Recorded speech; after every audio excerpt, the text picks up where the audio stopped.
Yay, we're back. And I have great news for everyone, especially me.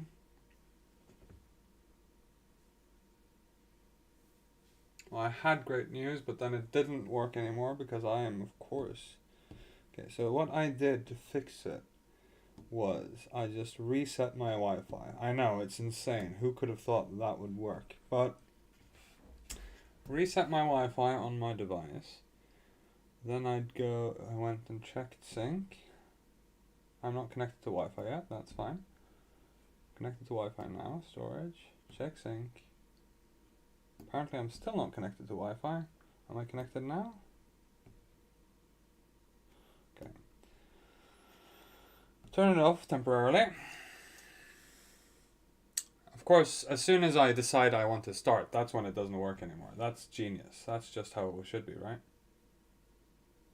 Connecting to.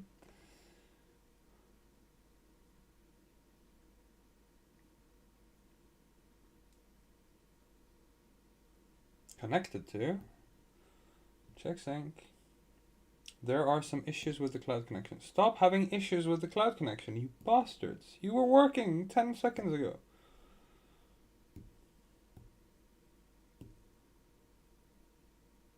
Is this because I just forgot to use you and didn't shut you off?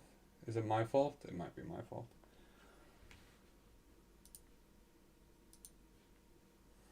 Let's try this again.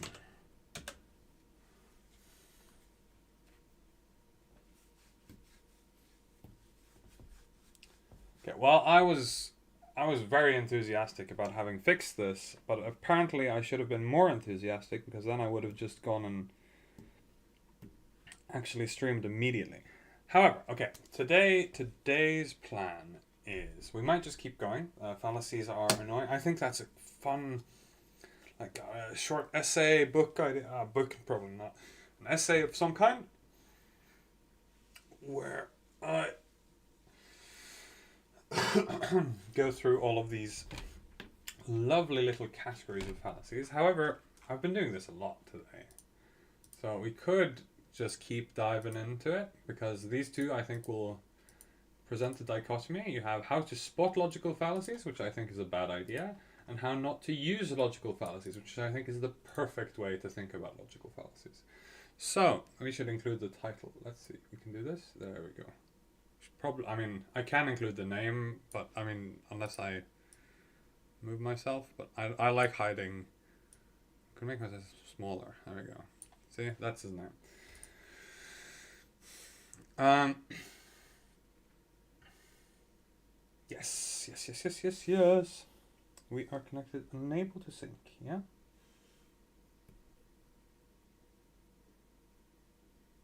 Oh, it's checking now. This might be a good sign.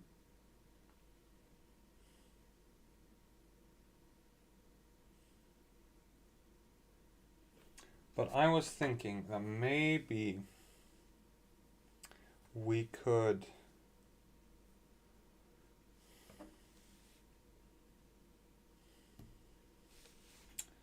Maybe I was gonna do some other videos. The main limitation here is I think these are very recent, but obviously if like in principle I don't like the idea of using recent content to criticize or criticizing people or watching recent content just in general. Even though I know I'm the only one who's watching, it just feels weird that I'm sort of their joy of their content principle is different. Sorry if you heard my voice. I just wanted to open chat because for some reason I can't figure out how to do that. Oh, was supposed to do that as well. And I also haven't checked if that matters. I'll do that next time. What's studio mode? Okay, no thank you. Settings, can I open?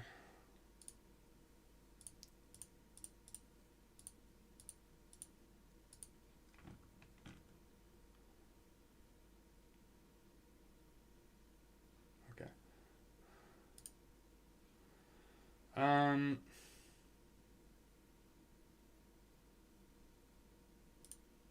Yeah, I mean it says I need the recommended Bitrate. I have no idea. What does a bitrate even mean? Let's check it.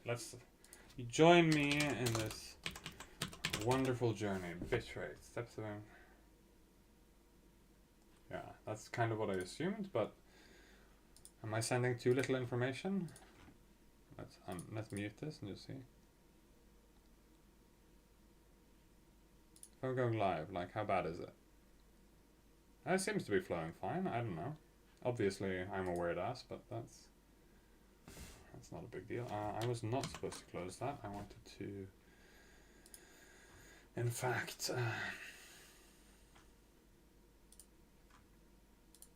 there we go. Do I not have a chat? Maybe I don't. Anyway, there's this video, some videos I'd opened that I kind of am curious about. Another Mr. Beat video, which is quite old, which I'm curious about economics. This one I'm also very curious about because I think it might conform to some of my views. And then there's a couple of new ones here. This one is also quite old. Should we shit on aliens for a little bit? It's fun to shit on aliens, right?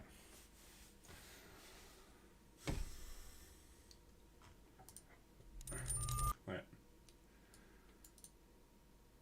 Starting to be had publicly by people who are perceived to be sane. Tragically, the perception is only skin deep.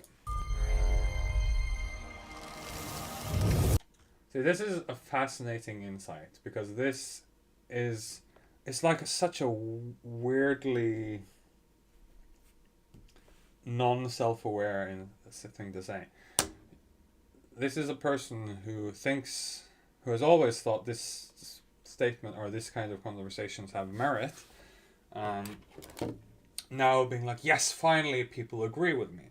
And this sort of highlights this sort of interesting thing I've started noticing is how important tribalism is for our shortcuts, for this sort of social information part. What if I do this actually? Can I upscale that? Because I kind of think that would help. No, not just the letter. I want, okay, whatever.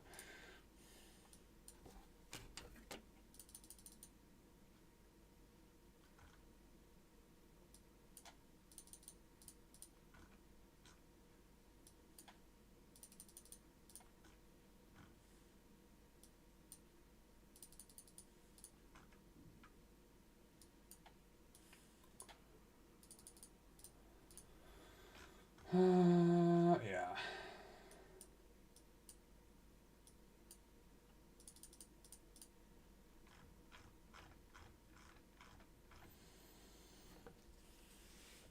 Check sync. Sorry, I'm still doing the thing. I don't want this to work now, and I've made it work earlier today. So now I want to. It's fun to be able to write to people and like be able to show it. If I like go, see, this was what I had. I had it open. Well, this is what I wrote yesterday.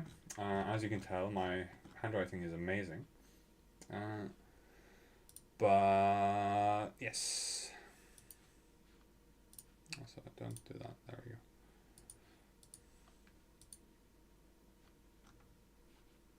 Voila.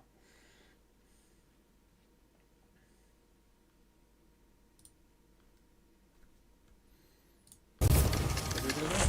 Aliens have already arrived? How loud is it? Hello, everyone.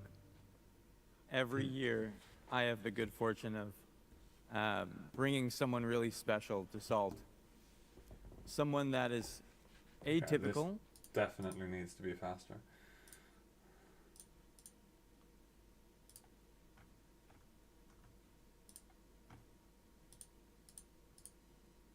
But very consequential. And today I'm very excited to welcome Dr. Gary Nolan with us. Thank you for coming. Thank you. Today we're going to talk about aliens.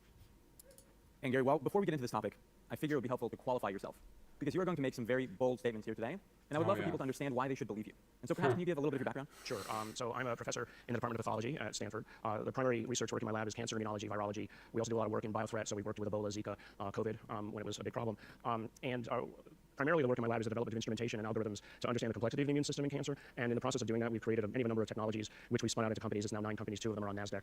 And these immunology instruments are used pretty much around the world in almost any advanced immunology analysis and work.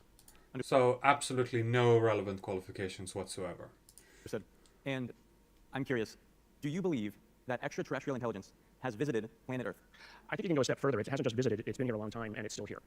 And it has basically, people talk about the Unless, of course, you mean in a very cool sense, which is a sort of panspermia. You could have like panspermic viruses, because viruses have a very significant impact on our genome. So if we sort of some of these creatures are alien or as xenospecies, then we it's not entirely unreasonable to say that we still have aliens. So it might very well be that this guy is not going to be a crazy guy. However, I'm a bit skeptical. I feel like 100% aliens have already arrived, and this is very exciting. I'm so happy that this conversation is starting to be had publicly by people who are perceived to be sane. I think maybe you're jumping the gun here. I think maybe actually having this conversation might make you perceived to be not sane. But anyway. WOW signal, looking for extraterrestrial intelligence. The WOW signal is that people see it on an almost regular basis. That's the communication. Okay, what? I think you can go a step further. It hasn't just visited; it's been here a long time, and it's still here. And it has basically, people talk about the WOW signal, looking for extraterrestrial intelligence. The WOW signal is that people see it on an almost regular basis. That's the communication that's already here. And that's Okay, so let's just be clear here that what we did now is he just said, well, all of the people who have said they've seen it, they've seen aliens. It can't be that they've seen something else. It can't be that they've experienced some natural phenomenon we don't know the explanation for yet. It has to be that they've seen aliens. This is the WOW signal. This is the evidence he has for this being true. It is the most stupid evidence you could possibly pull up. It's, well, all of these people couldn't be wrong. It is really, really bad. statement seems. So just to be clear, the reason, like I've been going through all why you shouldn't just fallacy hunt. The reason it's bad as an argument is that it's not like it's categorically. The reason it's bad as an argument is not that it's categorically wrong, and it's not just because it's an ad populum argument. It's because the evidence he has, or the evidence he presented, is nebulous and vague, so that I can't really address it, and it's also sort of just like, okay, so I think if I would push someone on this, I think we would come to the conclusion that the vast majority of the evidence we've seen, or the evidence we've seen for aliens visiting Earth, is probably some other phenomenon we don't understand yet, or some phenomenon we do understand, but which most people haven't seen in that sort of way. Things like ball lightning, right? Things that are weird and fascinating about our universe, like lightning itself is quite weird and fascinating, and it's not entirely, as far as I understand, it's not entirely understood. So there are light-based and electricity-based phenomena going on in our atmosphere that we don't exactly know how they work. So it's not, to me, very surprising that people see weird patterns of lights in the air moving around at massive speeds, because it's probably a trick of, like, the speed might be a trick of perspective, or it might be literally that it is an electrical charge that is moving around, or like a wave that is moving around. The idea that these things can move ridiculously fast is not that surprising to me. Maybe if it's a wave of air pressures, it's unlikely, because then you can calculate the air pressures, but a wave of light, a wave of electromagnetic radiation, or some sort of stimulation of the electromagnetic field, the magnetic field around the Earth, some sort of cosmic ray interaction, some sort of meteorite. These are many interactions which we can then draw on, and the sort of general idea of being a skeptical and sort of critically minded human being is that when you get a lot of evidence where even if you don't exactly know what the answer is, you have sufficient reason to sort of be critical of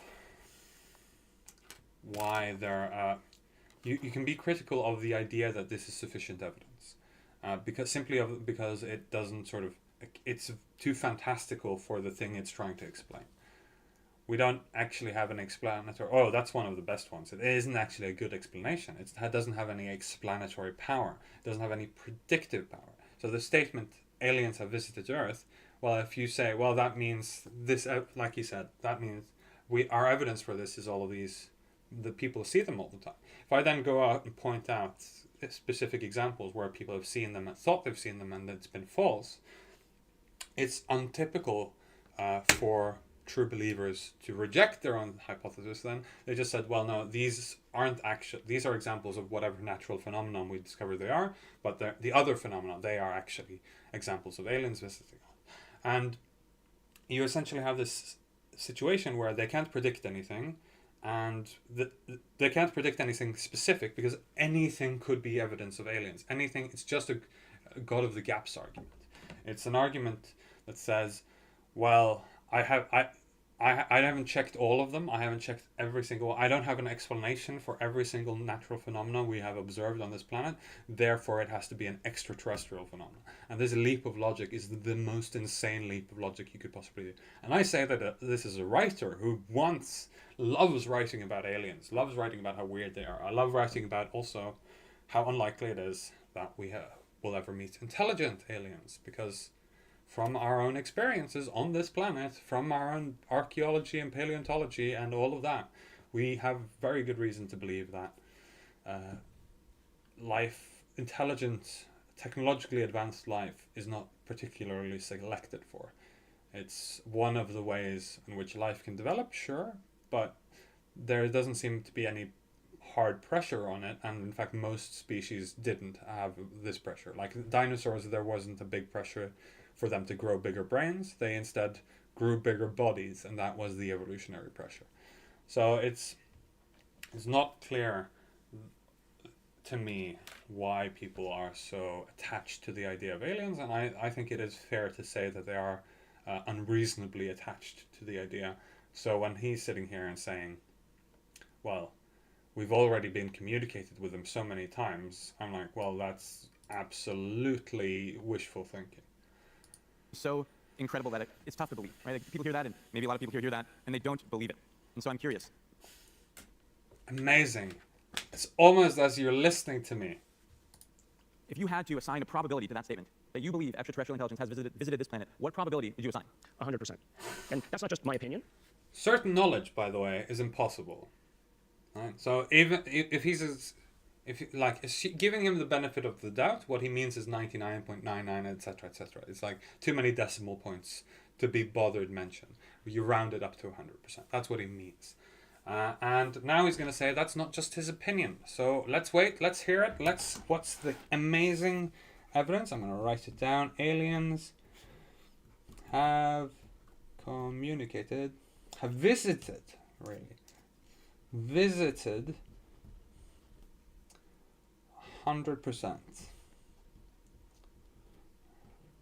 Not just my opinion.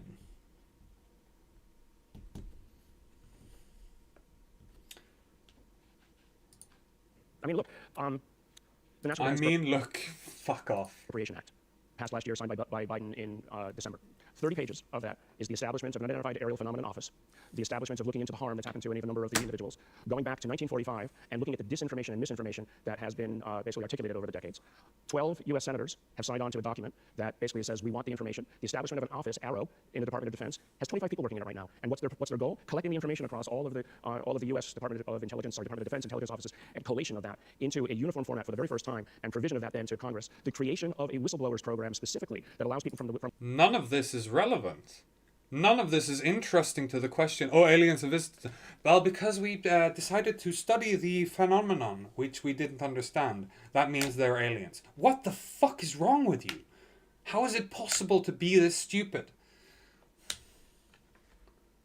from within, I'm going to say this, who've been working on the reverse engineering programs, reverse engineering of objects, so that they can come in and break their oaths, but specifically just to talk to Congress and give that information in classified settings. And that the most recent one that happened was specifically that allows people from within, I'm going to say this, who've been working on the reverse engineering programs, reverse engineering programs, who I'm going to say this, who have been, like, okay, prove it. Can we check?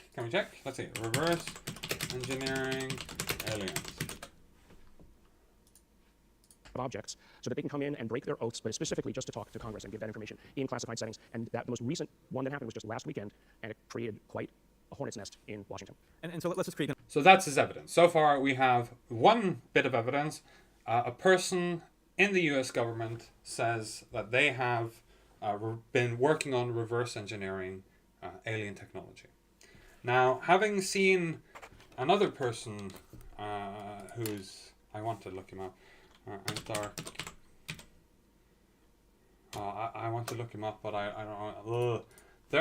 There's another fun video which I watched. It was just to show why I'm so skeptical when I hear people talk like this, because it's clear to me that they're not actually using...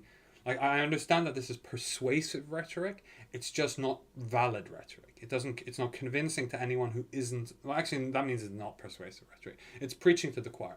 People who already are true believers will hear this and say, oh, I'm so glad this conversation is starting to be had publicly by people who are perceived to be sane. That's what people will do when they hear this conversation. People who already believe. Anyone who doesn't already believe will go, what the fuck are you talking about? And that's the problem here with the standard of evidence we're getting at.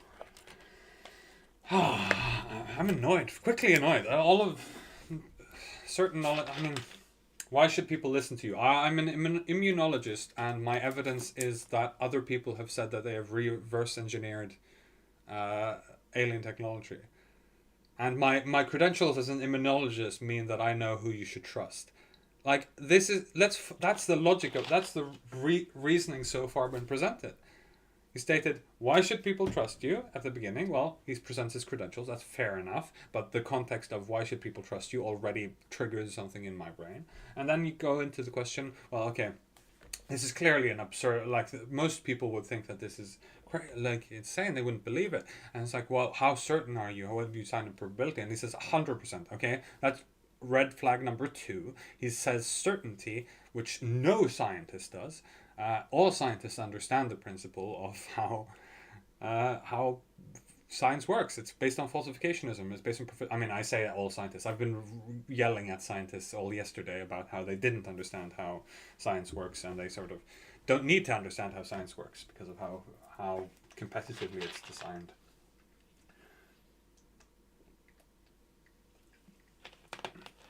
And then you have this situation where... So he's just slammed in. He should be trusted because he's an immunologist, who's very successful, esteemed immunologist. And he's certain, 100% certain, that alien life have visited Earth. And his first piece of evidence for this is that the US government has started opening up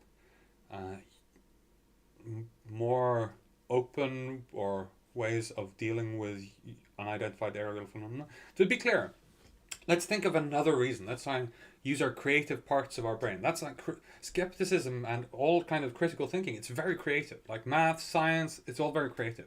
None of these are sciences. Science is not a science, science is an art. And critical thinking is also an art. So let's use our creative brain. Ask yourself, is there a reason why the US government might want to open investigations on unidentified aerial phenomena even if aliens don't exist? And I think you'll find that there are at least 2 very big ones. One is if it's another foreign government. That's the one they've been using so far. But I think the other one, which is worth mentioning here, is if enough people in your country believe something is true, then you need to address that at some point, at some way. Their actions, their beliefs have real world consequences. People almost stormed Area 51, for Christ's sake.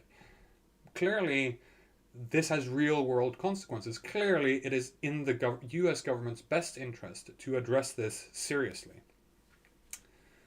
So for me, the idea... Oh, it's him. I remember him. Okay, I want to talk about why I don't know if I hate him, but I remember when he came out... yeah.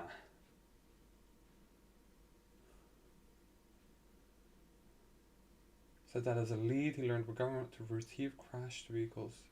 Yeah, so crashed vessels and replicated technology. So again, you do that if it was a foreign national. So reverse engineer UAPs, sure. That doesn't mean they're aliens. That might just mean like an unidentified aerial phenomenon. If China's doing a new spy balloon, we want to shoot it down, reverse engineer its tech. Right? Especially if they do it, yeah. didn't say that non-human biologics have been retrieved from crashes. Okay, non-human based on assessment from people he talked to that are direct. So the thing. Okay, so I wanted to first start. The reason first time I saw him, I rejected him. I read this article where about him. It was the last sentence really triggered the fuck out of me, and the last sentence was, he genuinely believes that this will have a positive impact on the world and our ability to come together. And as soon as you have this sort of motivation for arguing your position, essentially I now have a reason to believe. I've engaged the creative part of my brain. I now have him telling me that he has a reason to lie to me. If it was not true that aliens existed, he would still say it was true because he believes this will help bring us all together. So, I feel like he's significantly undermined his own position by being so giddily enthusiastic about the prospect. The only time I will believe somebody is if they say, I don't think it's, or like, if they say I don't think it's true, but here's what I've seen, or if they say, or like, I don't think it represents what other people think it represents, but this is what I've seen. I think, or maybe I was skeptical. I'm still very skeptical of the exact scope of this, and or if they say everything people say in the media is stupid, but this is what we have, or whatever. The thing that really, really triggers me about this all is extraterrestrials is such an extraordinary claim, because it's not just, like I said so many times, it's not just a life in the universe. It's not just the probability that there's life somewhere else in this massive vast universe. It's the probability that there is advanced intelligent life close by to us. This is such a mind-bogglingly massive leap from, so if somebody tells me there are alien viruses on the planet, I've proven it, I'm like, oh my god, that's so cool, tell me more. If somebody tells me an alien ship crashed on our planet, I watched it happen, I'm like, you're probably full of shit.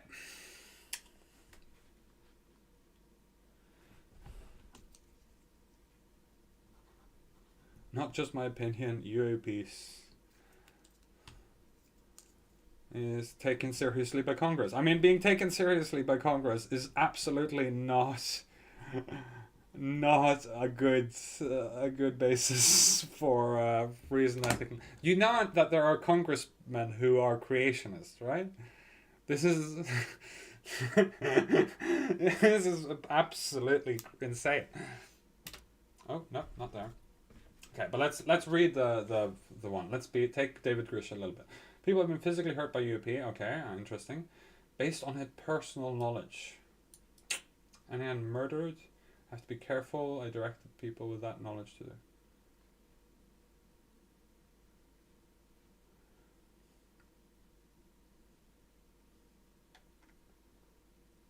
Not have any verifiable. Yeah, okay.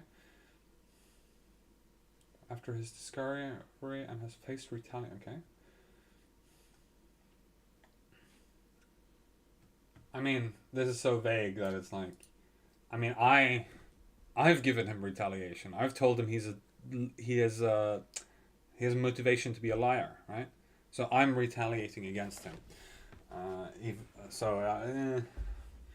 Former David Frey. I mean, if it tells me actually what if it was government retaliation, then sure, that would be interesting. But yeah, of course he's faced retaliation. He said something insane.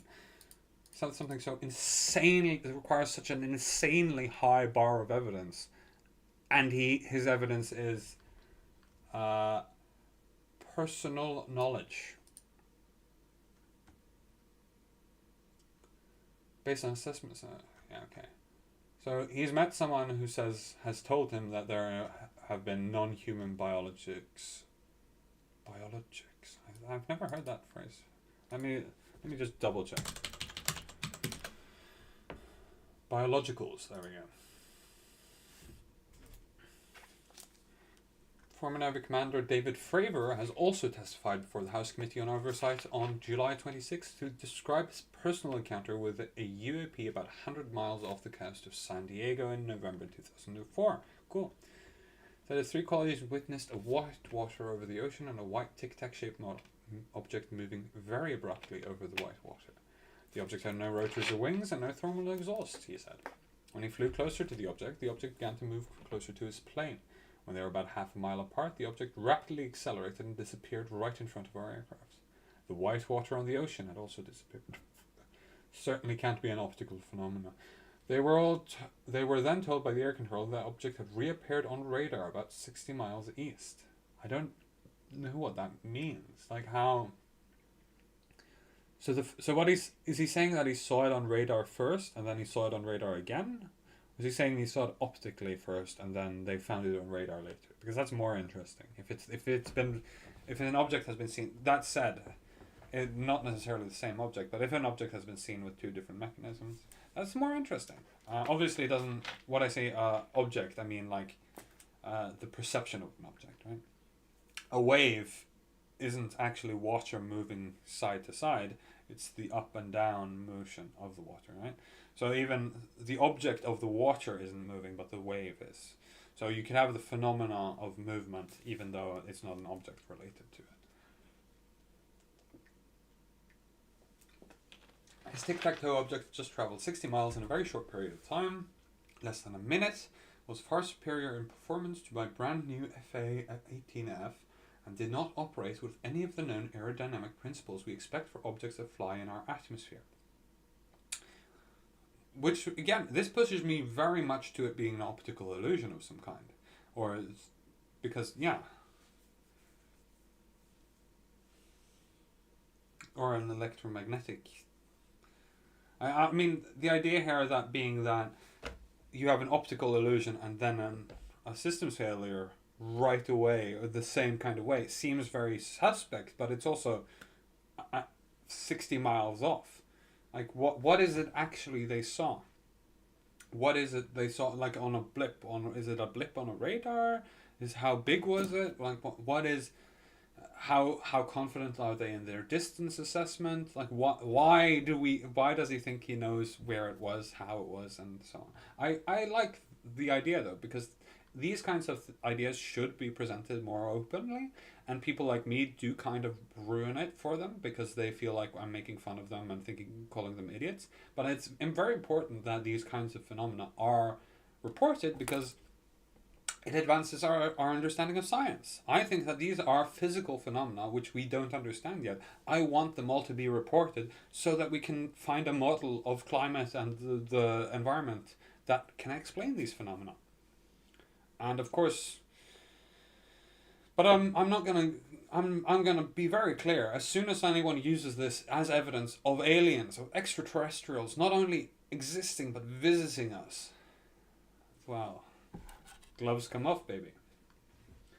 The incident was seen by 4 crew members and captured on video and was never investigated. Until he was contacted by naval intelligence 5 years later. Probably the most credible UFO sighting in history based on all the sensors that were tracking it.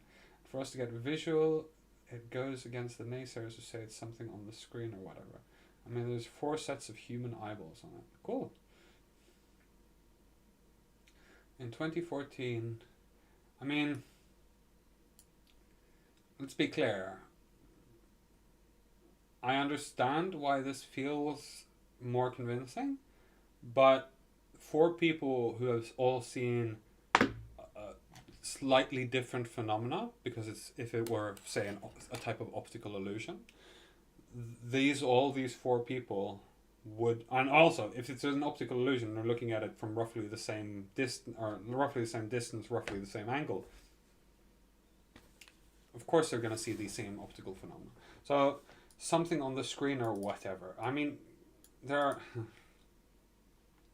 whatever. The idea that you have support from your friends who also saw the same thing as you is less convincing to other people, and should be less convincing to other people than it should be to you. I understand that being in that situation, it's a useful basis to say, did I just see that, or does everyone see that? So like if you're going to report this to me, or to an actual scientist who actually can do some climatology with this, you actually do want someone to, you want to check if everyone else saw the same phenomenon. And then you can go like, okay, it's not something happening with my eyes, it's something happening with all of our eyes, or with the water, or with the air, or with something else outside around us. Still doesn't mean it's aliens. The bar for aliens should be extremely high.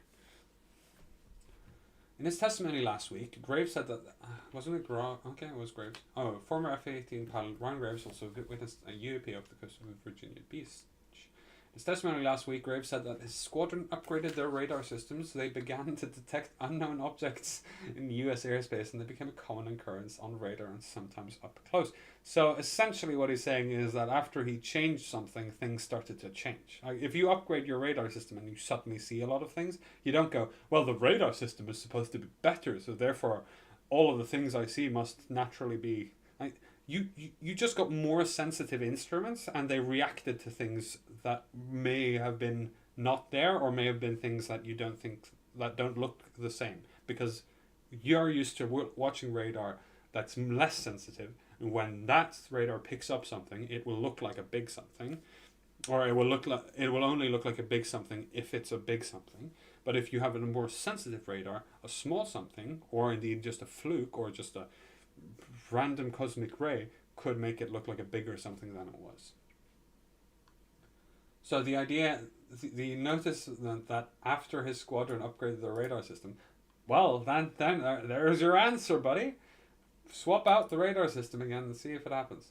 During air combat training, a pilot saw a dark grey cube inside a clear sphere sitting motionless in the wind, causing them to terminate their mission and return to base. While they submitted a safety report, there was no official acknowledgement of the incident. Yeah, if I read that, I'd be like, what the fuck are they talking about? A dark grey cube inside of a clear sphere sitting motionless in the wind. Yeah, I'd assume that he's just having a minor blackout. Or starting to lose his vision. I think it's cataracts, or I don't remember. There's one of the blindnesses which start with black spots in the middle of your field of view. And of course, as we know, humans are very good at filling in the blanks. That's why when you look at the cloud, you see the thing, whatever the thing might be.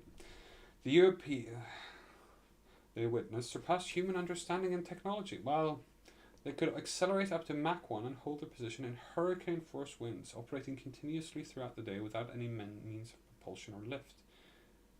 So they saw it the entire day? What are they talking about?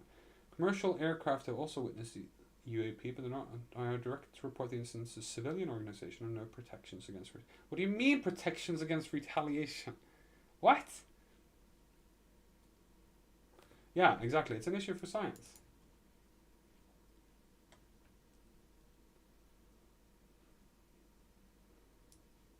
This is important, but who said this? Graves? Or was it David? Yeah. So this is not credible for the statement that Dr. Gary Nolan is presenting. This is not sufficient evidence to believe that aliens have... First of all, they've not... Yeah, this is not sufficient evidence to believe that aliens have arrived. As the expert says, if UAP are foreign drones, it's an urgent national security problem. If it is something else, it is an issue for science. These are the alternate explanations for Dr. Gary Nolan's thesis. It is absolutely the case. I'm very much in favor of having this UAP being more open. I'm also very much in favor of the government being more open, because then that means I can continue being an asshole and just criticizing the fuck out of these retarded ideas. But I like that there exists some outlet for them to communicate these ideas so that people can sort of sift through it and be like, well, what was exactly what you saw? Not just what they interpreted, what they saw. Of course, that's interesting because that sort of contains more little bits of information. But it's like, when they say, like, when he says... they could accelerate up to Mach 1. I'm genuinely curious. What is the context where they saw it accelerate up to Mach 1? How did they see it? And I'm like going through are the alternate explanations for this as I'm seeing it. how they're holding their position in hurricane force winds throughout the day. Like, it's these ideas are things we want to explore and question and like really probe at. And to do that, we need somebody who is willing to pretend that they're not complete idiots. So, very good idea to have this sort of maybe I'm actively causing problems here, but I think that I'm sufficiently unimportant that I can spend my life shitting on unidentified aerial phenomena without being without doing serious harm to society, without limiting our ability to gain scientific understanding of the climate.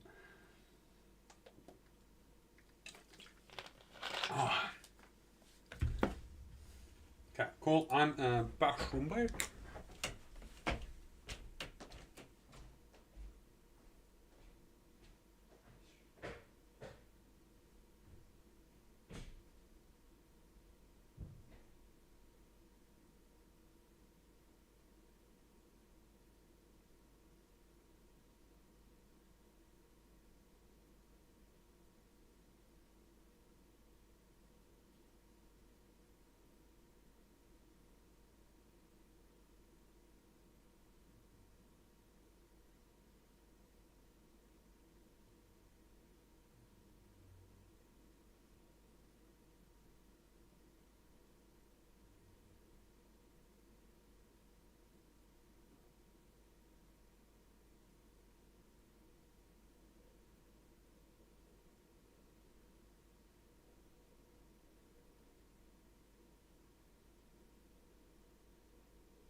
Okay.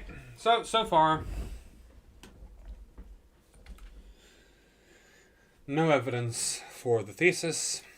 Kind of like a logical framework here. So we start at the top. We say now there's 100% probability that extraterrestrial intelligence has visited Earth. Now we have to go down to why that statement may be true, why you believe that statement is Yeah. Okay. Good on the interviewer.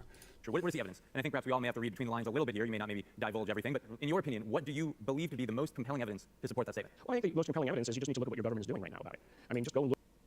The most compelling evidence is just look at what the government is doing. This is the most compelling evidence. Just look at what your government is doing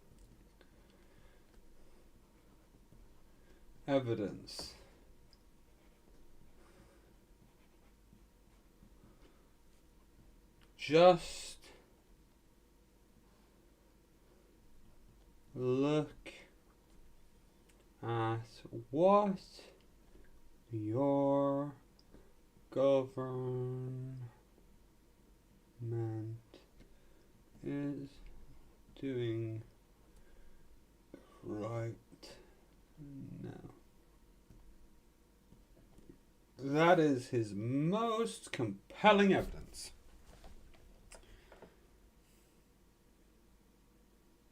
Is it not? Do I even have to explain why this is completely insane?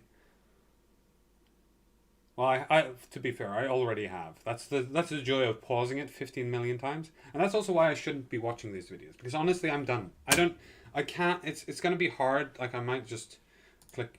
Look at the number of politicians, and this is interesting on both sides. Side of this Of the NDAA, which was passed into law. So I mean, so what are they basing statement? I mean, just go and look at the number of politicians, and this is interesting, on both sides of the aisle who have come together and signed off on this statement. And I was involved last year with putting together some of the wording of the NDAA, which was passed into law. So I mean, so.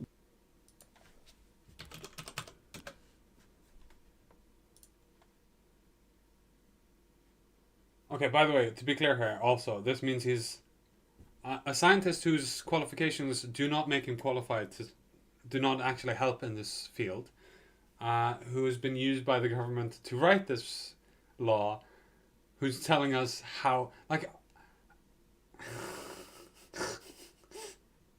be more skeptical of people, please. But I guess that's why we are already built sufficiently skeptical that if he had presented things in sort of the most open kind of way, which is also how. But that's a weird thing. Honestly, if people share their biases with you up front, you should take them more seriously.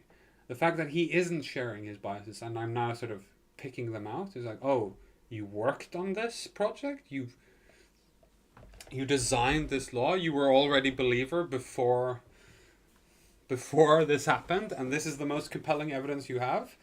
Well, of course you're gonna fucking. He didn't have any evidence beforehand, and he gets called out for it all the time. He believes genuine. So what we're seeing here is he genuinely always believed aliens had visited Earth based on all of the sightings, and he's always been made fun of this. I mean, I'm extrapolating now, but let's walk through this story. He's always been made fun of this by people who say that's insufficient evidence, and so he manages finally does whatever he does, but in his free time, as a little bit of a side project, a little bit of a hobby, he decides to try and sort of create the political action to study this, to give him more evidence, so that his stupid ideas, his stupid fantasies about the reality of the world are more justified than they really are. And then as soon as they give him anything whatsoever, he jumps on it as the most compelling evidence, making it clear that all of the evidence he had before has been so thoroughly debunked in front of him that even he realizes that he doesn't have a leg to stand on. The only evidence he has is politicians agree with me. That's his evidence. He just presented as the most compelling evidence. Politicians agree with me. Politicians are stupid and they're liars. Those are the they're almost practically built into what it means to be a politician. Your job is to represent the lowest common denominator. Their job is to be dumb fucks on behalf of the human race. So we don't have to go out there and make fools of ourselves. That's what the politicians are for. They're here to lie, cheat, and steal and say stupid shit online just so that we can know that somebody out there represents us idiots. Politicians agree with me. Jesus Christ.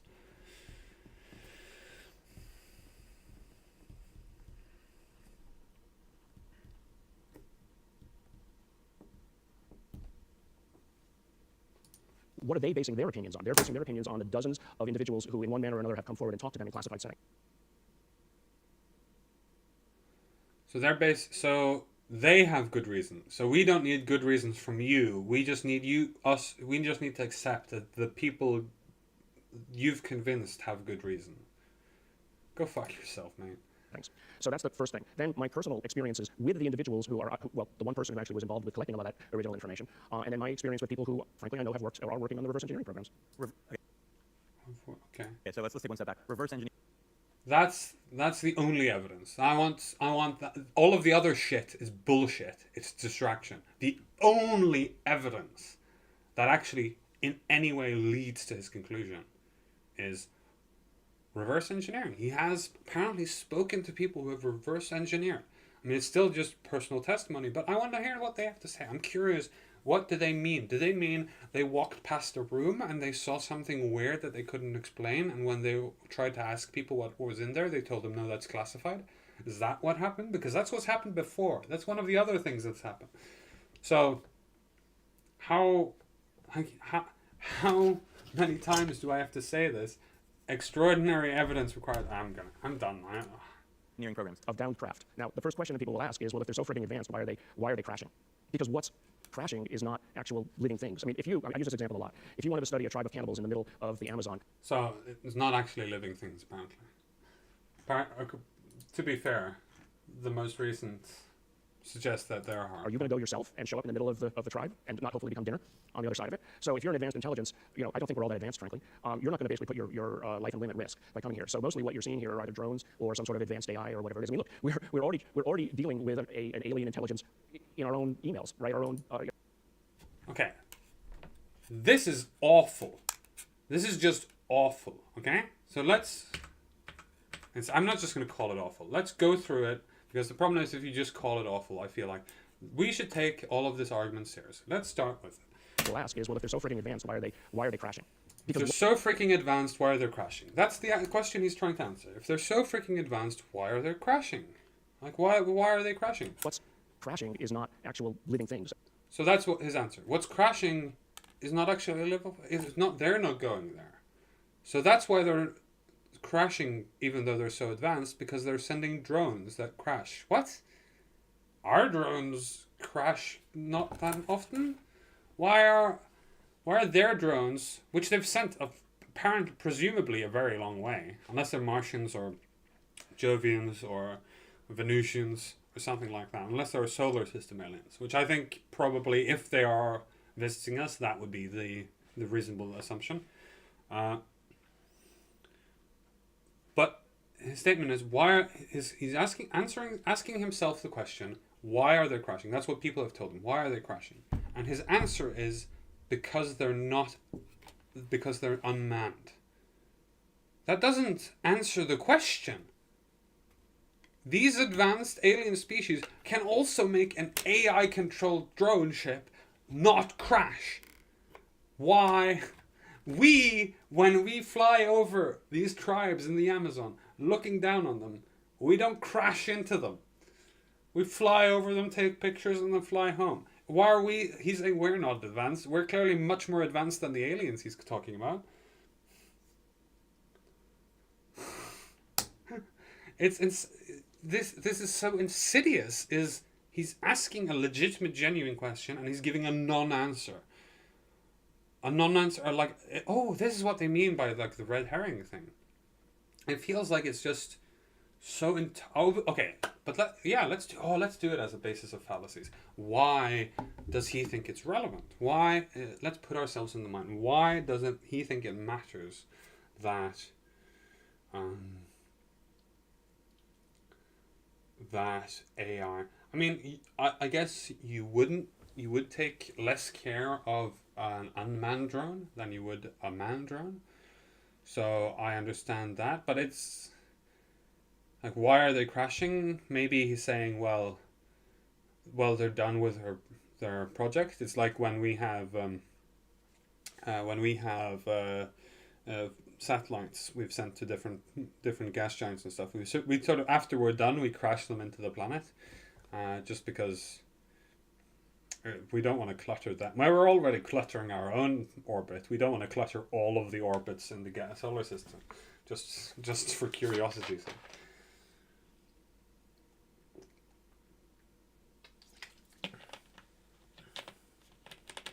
So I suppose that would be the argument.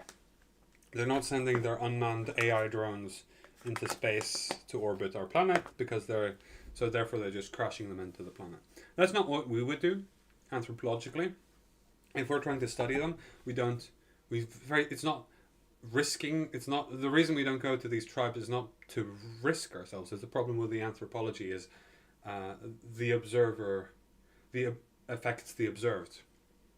So the observer changes the observed.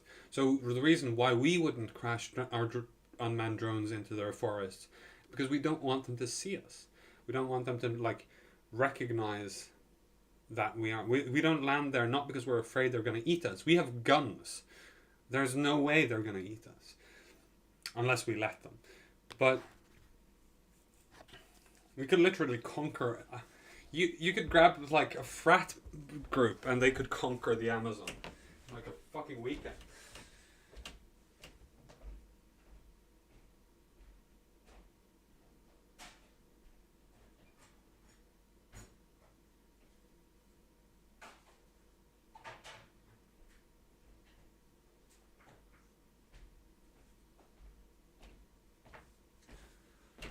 So, what we have then is he's trying to answer the question, why did they crash? And he's done so in a manner which I think is unsatisfactory, quite severely so. But he's, of course, his logic being that. But it's not entirely impossible, right? It's not like the idea that they're crashing doesn't preclude. I guess that's maybe his point. He's not saying, we're saying that this is evidence against it, but he's interpreting as us saying, well, this means that it couldn't have happened. Of course it could happen. It is possible that aliens could visit us And that's me turning on my empathy engine, I guess. His his interpretation was that when we say, "Why are they crashing?" he says, "Well, I don't know." And we say, "Well, they wouldn't have crashed if they're so advanced." And he says, "Well, maybe they're not actually people in them; they're just machines, so they crash them when they're done with them to avoid like cluttering the orbit, like I said, like we do." Which is probably a better analogy than the tribes. I mean, I use this example a lot. If you wanted to study a tribe of cannibals in the middle of the Amazon, are you going to go You can have that for free, by the way. My analogy is better than yours. yourself and show up in the middle of the tribe and not hopefully become dinner on the other side of it? So if you're an advanced intelligence, I don't think we're all that advanced, frankly. You're not going to Yes, by the way, I would, because I don't care. Like, it depends what you're trying to study. If you're trying to study their society and culture, then yeah, you want to not interact with them. It doesn't have to do with you being eaten. It has to do with them not reacting to you. Like it's like you're dating someone and you want to know what kind of person they are. You don't just want to know what kind of person they are when they're putting on their best face. You want them to know what kind of person they are like at their worst. Like if you want to spend a long relationship with someone.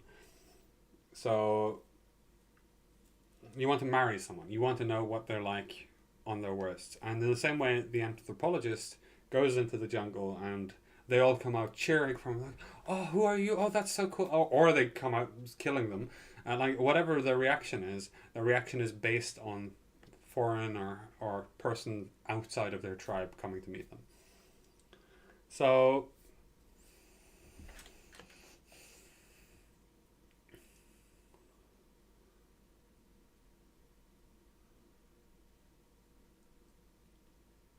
I'm kind of thinking about it. I'm kind of curious if it's ethically justified to not interact with them. And like it feels like we're sort of keeping humans as pets, like preserving their culture and out in the jungle just because of the artistry of it all. But yeah, backing to the example. Anthropologically, the study of humans is still distinctly and negatively impacted by crashing alien ships to our planet. And the kind of study you would do, say, if I didn't care about the anthropological principle or like the observer effect, if I didn't care about the observer effect, I would just land, pick up one of them, knock them over the head, and then dissect them, right? You want to, or interview them, or like quiz them, or like if you don't care about the observer effect, then you can just pick them up from their location and prod them until they stop moving, and then you throw them back down. I suppose that's what people think have been happening as well to themselves, despite these dreams having been very much the same as when people thought they were being sexually molested by demons back in the day. They are having sex dreams or night terrors. That's what they are. basically put your You can also imagine having like a sex dream, which is a nightmare. It's not actually that hard to imagine how this phenomenon could happen. People have sexual dreams. Sometimes people have bad dreams. If you have a bad sexual dream, alien probe up your ass, right? Not a big leap. life and limb at risk by coming here. So Yes, I am. mostly what you're seeing here are either drones or some sort of advanced AI or whatever it is. I mean, look, we're already dealing with an alien intelligence in our own emails, right? Our own. So this is the other point where I started getting upset. ChatGPT, etc. We don't even know what it's doing. So imagine if you were a million. I mean, I should let it slide. He's using it as an offhand comment. He's using it to sort of understand the principle that we are dealing with intelligences. The idea, I guess, for him, if he was listening to me, he would say, "Why is it so hard for you to imagine an alien intelligence?" For me, I think that's a complete misunderstanding of my position. I love imagining alien intelligence. I think the problem for me is it's so easy for me to imagine alternatives. It's so many other life forms that are non-intelligent. So many dinosaurs, so many plants, so many fungi, so many single-celled organisms, so much life and then so much chemistry, and then so much physics. Oh, and so many of them, so many of the possibilities, so much of the scope of reality doesn't have to be extraterrestrial. So it's not that it's hard for me to imagine alien life, it's that it's easy for me to imagine there not being any alien life. So I think what he's doing, though, is addressing sort of, with this, just an offhand comment, is just stating that if it's hard for you to imagine an alien intelligence, like an intelligence that functions radically different from yours, we already deal with that on a day-to-day basis through ChatGPT and stuff like that. Which I don't think is true, by the way. It's a parrot. ChatGPT is a parrot. It's what it does is it predicts the next word based on the previous words. That's what it does. Maybe that's all language is, and it kind of makes a good argument in favor of solipsism, but it's not.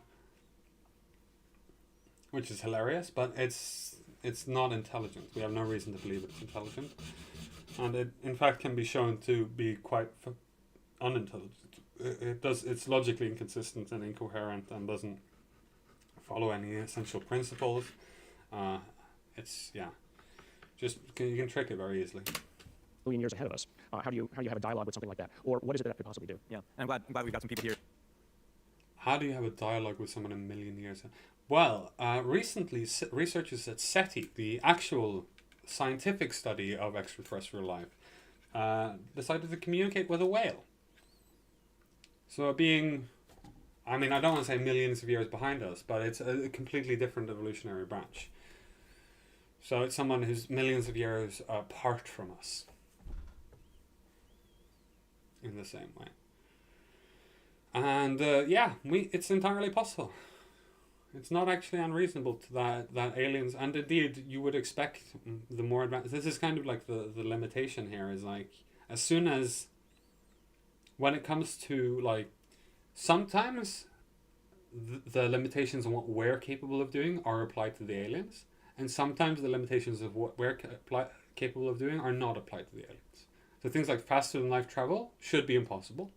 The only ways we've found to do faster than light travel is either with magic materials or with too much energy. So I think if you have the entire stellar output of the sun, you can do it. You can go faster than light, right? A little bit.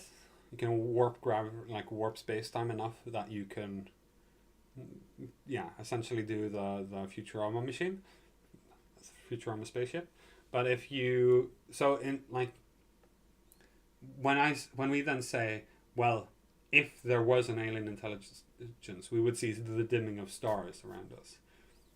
Both because they're actually very far away and so on. So if there were like faster than light travel to it, which is why I'm saying like if there are aliens, if they actually have visited us, they're from our solar system. They're either on the Jupiter or Saturn's moons in the deep frigid cold, on Mars in the cold, or on Venus in the heat. So probably not on Mercury. That would be very surprising to me. I mean, maybe there is something which sort of crawls on the dark side over the course of because it has a 3-2 orbital resonance. It technically does have a day-night cycle. It's just 2/3 of the year, I think, is in one of it. Here to witness these statements. I think they're very consequential. And so we start with now 100% I think they're very consequential. I'm sure you do. probability of extraterrestrial intelligence. We go to evidence. We now talk about downcraft. We see the government moving in a certain direction. You're starting with 100% certainties, and we're now going to. Okay. I mean, he's just structuring his brain. Presumably the downcraft is made of some material. Presumably we could test that material. I know you've done a little bit of work firsthand. You have seen some material. Do you want to talk about that a little bit? Right. Well, so the immunologist has seen material which can't exist on the planet. What is? He's clearly not qualified. what is it that you hope to discover out of a material? So let's just go back, just briefly, and why would you want to do it in the first place? So basically, a grain of silicon, back in the 50s or 60s, changed our entire culture and world, right? So something as small as that, the discovery of what you could accomplish with a little piece of germanium doped with the right elements, changed our understanding. Now, so we have multiple simultaneous sensor systems that have seen these objects go from 50 feet above the water to up to 14 miles and then back in less than a second, right? That's just a truth. The U.S. That's just a truth, apparently. Definitely can't, we've seen, the observation is a truth. Any observation is a fact. But the fact of the observation is not the interpretation of the observation. The fact of the observation is simply that there was something that appeared to go from near water to the highway, right? So if it was something that was, say, closer to you, like a mote of dust even on the camera lens, it would fly up.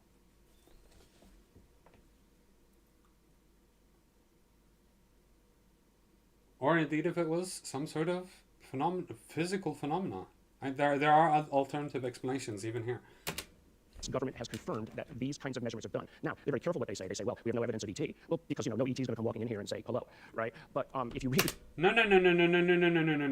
They're applying a higher standard of critical thinking than you are. That's what they're being very careful about.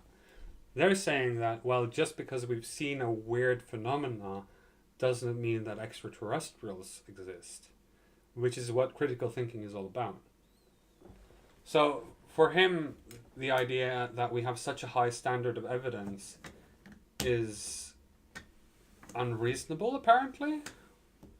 But I feel like the problem here is that he's not sort of considering the idea that there could be phenomena, because that's really the crux of the problem or the disagreement here is, I think there are alternate explanations for supernatural phenomena. I think there are natural explanations for supernatural phenomena. I always think that. That's my attitude when I go into that. I read about ghosts and I go, well, couldn't it be this? Couldn't it be that? Couldn't it be this? And when I read about aliens, I do the same. When I read about anything that is supernatural or extraordinary or new, any new scientific theory, you start, well, is there an alternate explanation for the way you are thinking? And if you meet someone who's a good critical thinker, they'll say, yes, here's why I don't think it's that, but there are some alternative explanations. Sorry, I have to change slide. I'm drooling too much. So I think that, yeah. So for him, the standard of evidence is significantly lower than for everyone else. So a little bit of a credibility problem there. Let's just keep watching. We're probably only going to watch this part. We know that the Russians and the Chinese are not doing. And so if you can go from 0 to 5... How do we know that? Now, they're very careful what they say. They say, well, we have no evidence of ET. Well, because, no ET is going to come walking in here and say hello, right? But if you read between the lines on the flip side of it, it does stuff that we can't do. We know that the Russians and the Chinese are not doing. And so if you can go from 0 to 5... Do I want to read it? Government reports are notoriously boring. 1,000 miles an hour and take a right turn and not end up squished like a bug on the windscreen on the other side if they have windscreens, then what is the physics that accomplishes that? So what it tells We use unmanned drones. What? Unmanned drones. That's the technology that can accomplish that. Unmanned hypersonic drones. Have hypersonic missiles. But you need to be unmanned in order to be small enough to be able to change speeds very quickly. Or it's something else, something new, something we've never experienced before. Maybe it's just a random phenomenon. It's just lightning in the air, just electricity discharging. issue is that we need to rethink our physics, first of all, to say that, well, we saw birds fly, so it took us 3,000 years and we figured out how to fly. Now we see these things doing this, so what is it that lets us do? So I know some of the physicists on the inside who work at some of these big defense corporations who basically go, well, here's how you tweak even general relativity to accomplish that. But then you say, well, how much energy is needed to do it? Well, more than the whole nuclear output of the planet per day, per movement. So you start to backtrack and you say, okay, well, who could do that? Well, we can't. Will we be able to do it in 1,000 years? But if we had a piece of any of this, let's say it's 1,000 revolutions ahead of us, or a million, can't. Will we be able to do it in 1,000 years? But if we had a piece of any of this, so you start to backtrack and you say, okay, well, who could do that? Well, we can't. Will we be able to do it in 1,000 years? But if we had a piece of any of this, let's say it's 1,000 revolutions ahead of us, or a million revolutions ahead of us, even a tiny piece of knowledge from that could revolutionize what it is that we're doing. I'm always looking for the opportunity. I look at the upside of this. I'm not worried about them coming and raiding us or taking our women and children. That's not my concern. My concern is how do we use it? Yeah, so you have a lot of people who are very insistent that this information will radically improve society in some way. They're like, unlike me, who just curious, who wants to believe out of curiosity. Like typically this is what happens. When skeptics talk, we sort of go, well, I also want to believe, I just don't have the evidence for it right now. And that's sort of the bridge we build between people like me and people like him. But when what we mean by that is different. So when I say I genuinely want there to be aliens, it's like an intellectual curiosity. I think it would be cool. I think it would be fascinating. I want to write about aliens. I want to have like their language communicate, see it in some way. See if they what kind of writing they use. See how do they treat their young.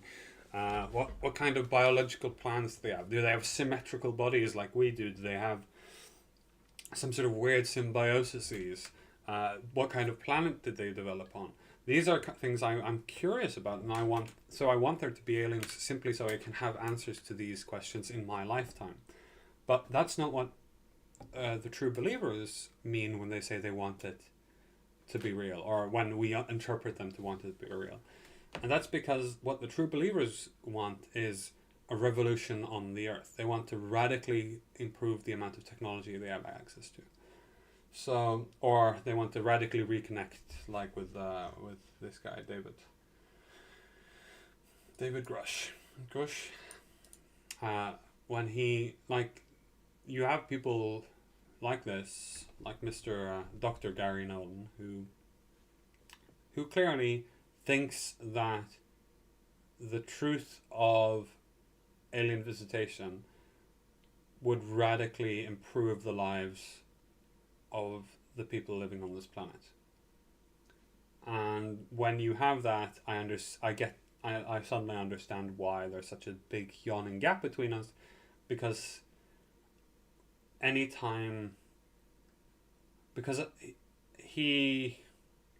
and a little bit of evidence is enough for him to trigger his sort of optimism about the future.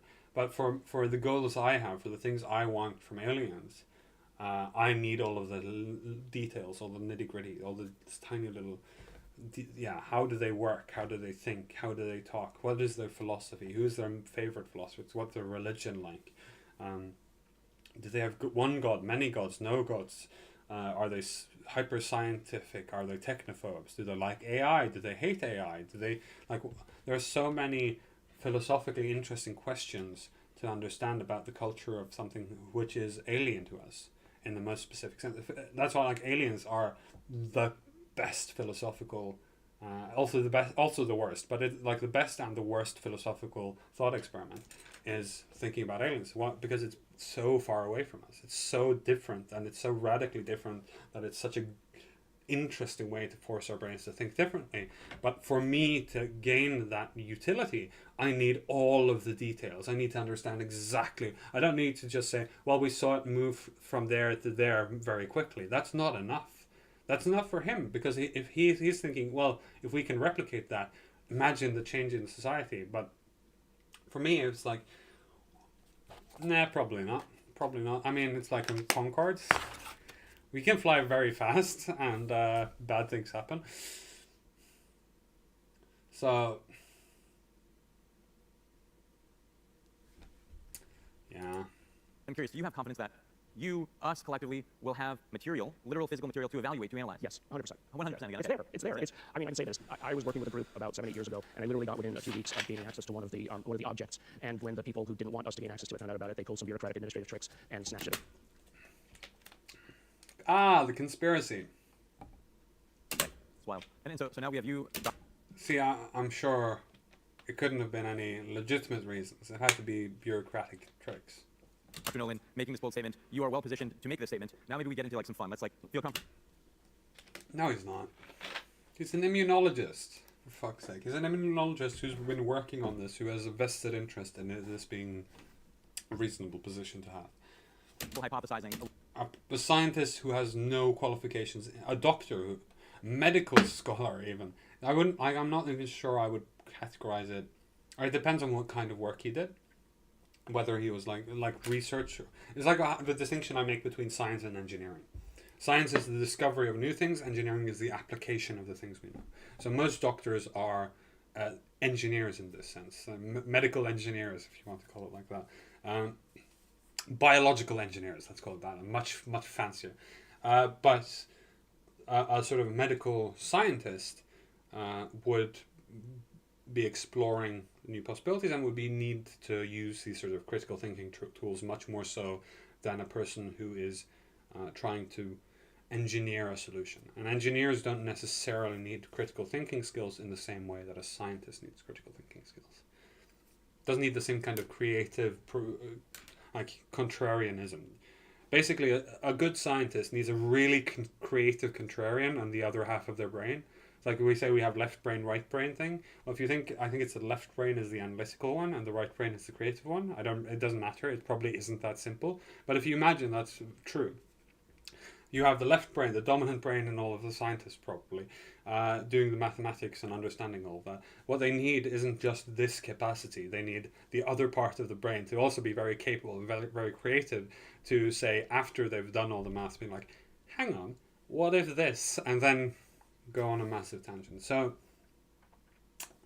I'm kind of...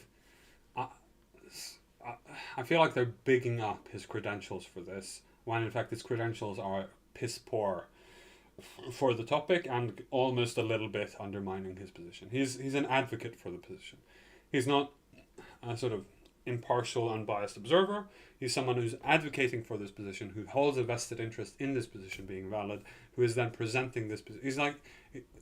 He's a PR guy for the National Defense Authorization Act. He's the PR guy for this kind of thinking. A little bit as to what is happening. Like, what is it, right? Like, nobody's going to hold you to this, right? Now maybe we go down from 100% probability to, now we're speculating, right? Okay? Now let's speculate together. What do you think it is? Right. So to do that, I'll start with kind of a mantra I've had for the last while. Okay, so what we've gotten so far is his 100%er. This is the evidence he's the most confident.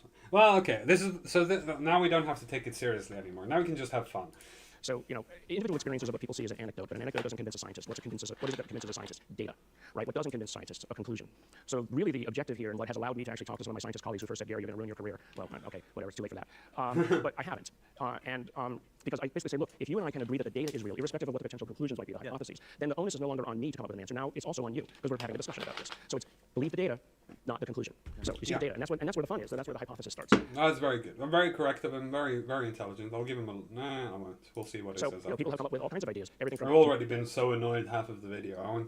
I don't want to change my... Oh, I do, but I don't want to flip on and down. This is a good position to have.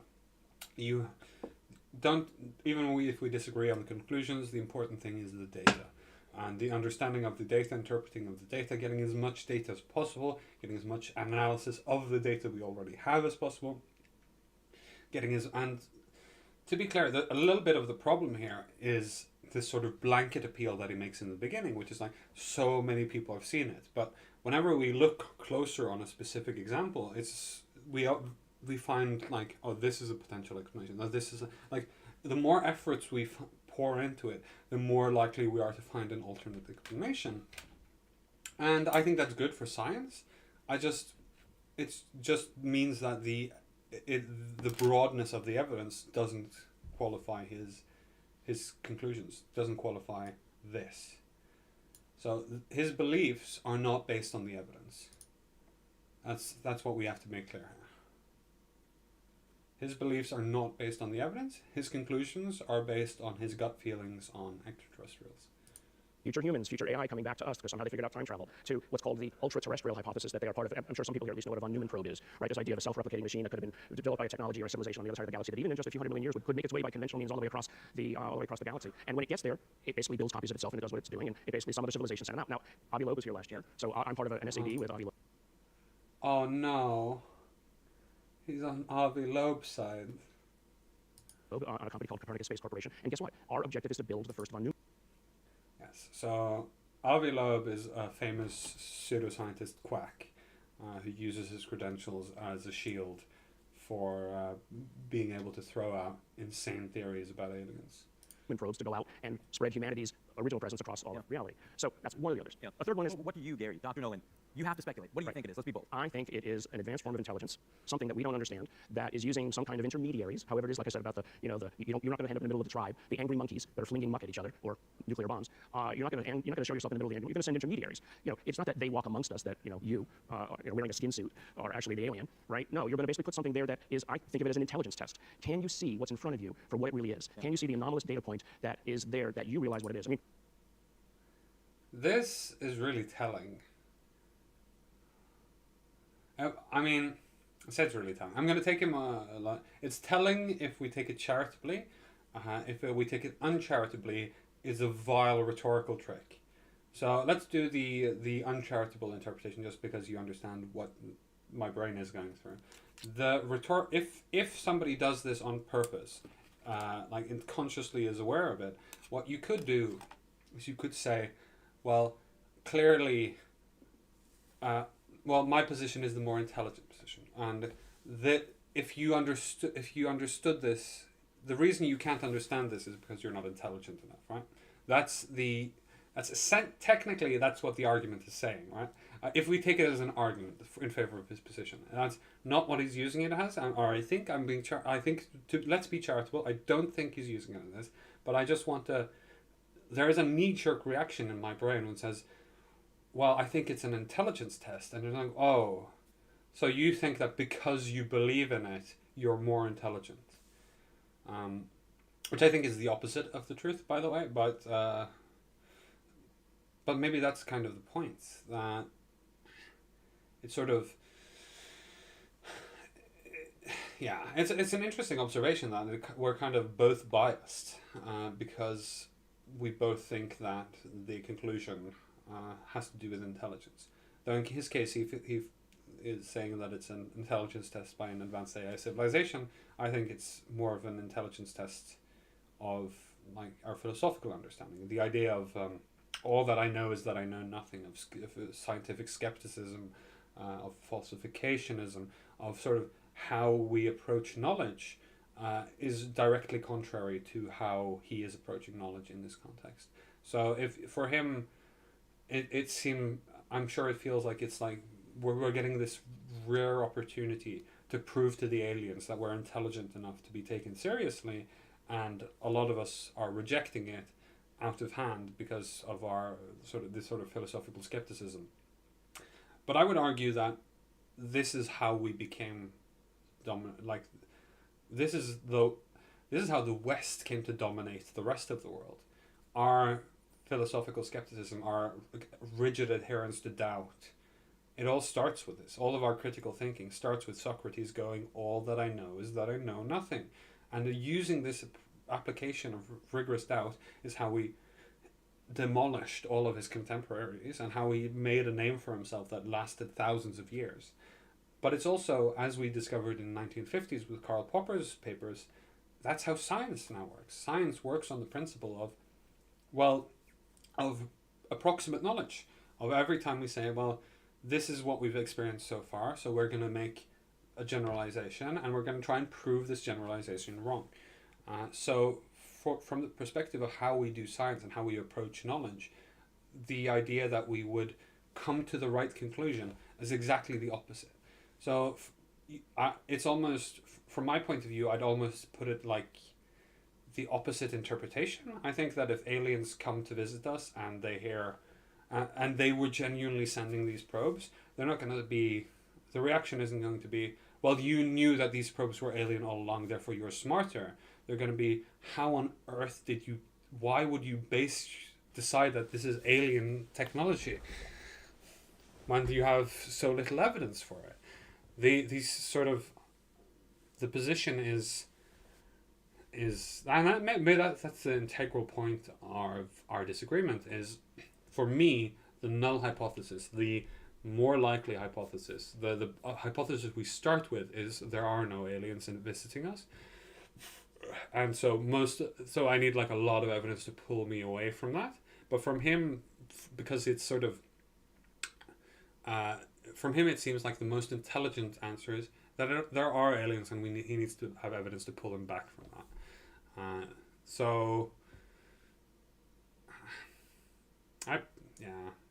That's tragic. So he's tied it to his own intelligence. To be fair, I'm sure people like me have insulted his intelligence. So he's kind of had to flip it around to rationalize. It's very fascinating how humans do this. The more you criticize them, the more pathetic and weak they become. And it's it's one of the most tragic things about interacting with people. And so much this is why I'm sitting on here instead of being social.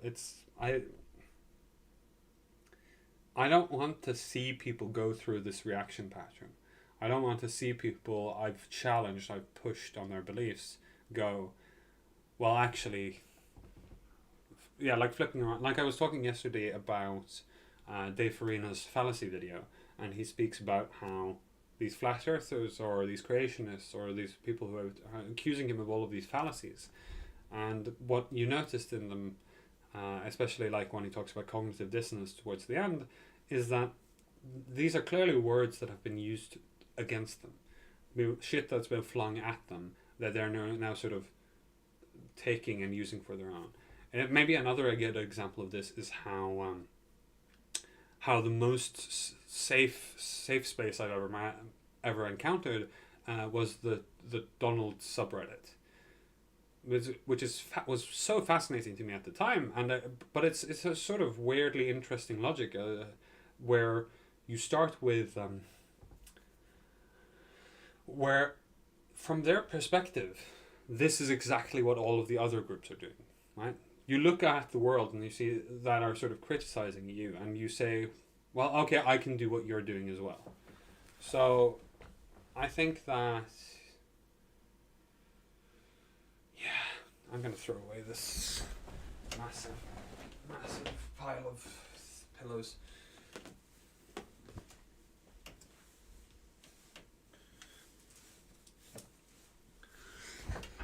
Oh, I don't know why it's so weirdly sideways. Maybe I need to rotate. Okay. Anyway. Yeah, this seems like what's been happening here. Is that somebody has accused him of stupidity, and in order to sort of come to terms with this, he's sort of reflected and said, and asked himself, well, is it really stupid? And he's come to the conclusion that no, of course he doesn't think it's stupid. He thinks it's intelligent. It seems it's like, and clearly he thinks it's an intelligence, or as he's saying, he thinks it's an intelligence test. When the South American native tribes first saw the Spanish ships coming across the horizon, they didn't realize what it was. They couldn't see it for what it was. What are you talking about? What? They'd seen boats. They knew there were people. They allied with them in order to beat the Aztecs. To beat the Aztec overlords. What are you talking about? This is exactly the false. In what sense do you mean, like... It was. So, this is, as I said before, this is the kind of the wow factor. They're showing up, they're saying... For a second there I was like, maybe I paused at the wrong time, maybe he's going to go ahead and explain it, so I clicked play again. So, that's the next word. It's just like, asserting without evidence, insisting that this is a metaphor between us and the Spaniards, while also not being afraid of them raiding us, which is mind-boggling. Saying, well, who amongst you are intelligent enough to realize what it is that you're looking at? Yeah. They don't have to... Who amongst you are intelligent, or who amongst you are gullible enough to believe what everyone else is saying? Who amongst you will leap to conclusions based on insignificant evidence? Who amongst you are creative enough, I should say, to think of a limited scope of explanations for this? Or indeed, if I were actually genuinely curious about the human race, I would be more I wouldn't think of it as a test, like we're using the anthropological example. Like I was saying, what I want to know about alien societies, if their interest in how we interpret these objects, I think would be more tied to our interpretations that are not true. So the least interesting things from their point of view would be if we can figure out what it actually is. And it's the same if you went to an Amazon tribe and you gave them a Rubik's Cube and they figured it out. It's not actually that impressive. Or if you gave them a mobile phone and they started playing Angry Birds on it, or Flappy Bird as well.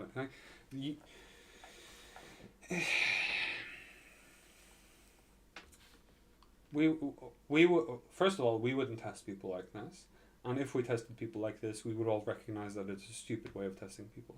And if we tested people like this, what we are most impressed by is actually when people use these tools we give them, we've only ever used in one way, we've only ever thought about using in one way, and they use it for a completely new and radical way. That is what is most impressive to us when tribes, uncontacted tribes, or when people interact with information in a new way. When people see something they've never seen before, and they use it in a way you've never seen before. I've been using a smartphone my whole life. I've never thought to use it in that way. They're probably not going to happen because of smartphones have very limited internal use. Like you only use the software. But like if you give them a hammer or a saw and they make an instrument out of it, that's like a creative way of thinking about things, which is more impressive to us than if they figured out how to use the tool in the way it was supposed to be used. So I very much disagree with his the land on the White House lawn. We don't make a joke about is there intelligence in D.C. at all, right? You just need to show yourself enough to acculturate. Yeah. Now, if you've been around for a long time, and this is something that I do think is about, they've been around for a long time, they are affecting our culture, right? It's actually often thought that many of the religions that we think of as the most important have been part of... So we're actually ancient aliens singing it. We're actually going into ancient aliens territory right now. And he said it's actually thought. Of course it's been thought. Do you have any idea how many retards there are on this planet? Do you have any idea how many stupid ideas have been presented in recent years? Do you have any idea how insane Ancient Aliens is as a TV show? of this process. I mean, there are so many tangents to go down. We have about 1 minute and 45 seconds. Wow, we've covered a lot, though. You know, I think what you just said feels like it has strong parallels to religion, to what's happening with AI right now, to the simulation hypothesis. Like, they all are kind of saying something very, very similar here. Right. And I guess I'm curious, right, as we wrap this up, what happens next? Well, what happens next is, what you're actually seeing is what's happening next is the professionalization of this, right? It's not just me. I mean, I have many now scientists with whom I'm working, right? It's not just me. It's important. You have to understand. You don't have to just trust me. You have to trust all of the scientists. Scientists are also retarded. They're also people. Have you not heard of the Discovery Institute? Ryan Graves, who was one of the pilots that saw some of the objects in those videos, he's got the American Institute of Aeronautics and Engineers, 50,000 strong organization. He's got a group within them as well as a 501c3 for civil aviation.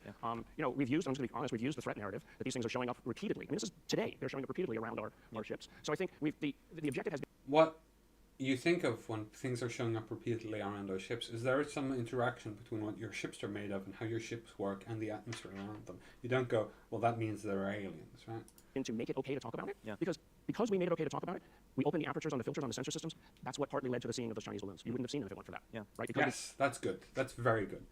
This is like where I'm so torn on this is because he's clearly off his fucking rocker, but the work he's doing is productive for society.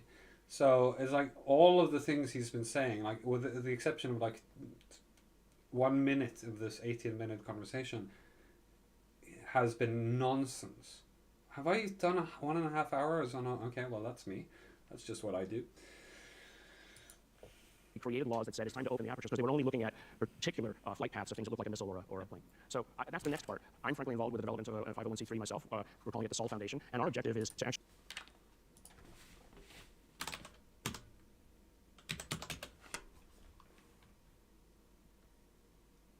Okay. A type of non-profit.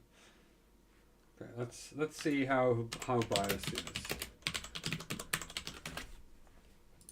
Actually write policy papers for governments, and commercial enterprises to basically give them the opportunity to think about it. It's not that it's going to happen tomorrow. It's a slow release process, we think, but to basically give that opportunity. And then to develop, what I'm doing actually is developing novel kinds of materials analysis pipelines for basically analyzing the material which is in the public sphere or the semi-public sphere, but then also, frankly, as a goad and a lure to bring in those who do have the stuff behind the scenes so that they can say, oh, okay, because I want to see it published. Yeah. I don't want to see it behind the scenes anymore. Yeah. And finally, what you're seeing is that a lot of people who are within the Intel communities as well are frustrated, and they want to bring it out because they haven't been able to figure it out because the best minds aren't working on it. Yeah. The crazy scientists at Harvard, MIT, Yale, or wherever are basically not allowed in because maybe they did a little bit too much of this or other things, and they couldn't get a security clearance if they wanted to. Yeah. Well, I mean, I agree. I think that we need to destigmatize this narrative.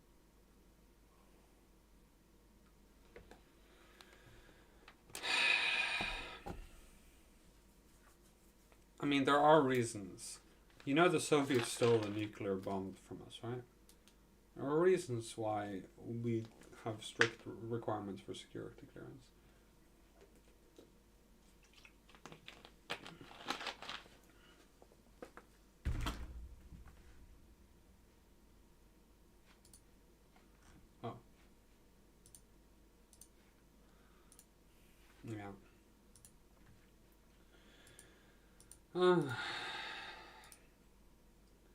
Disappointing.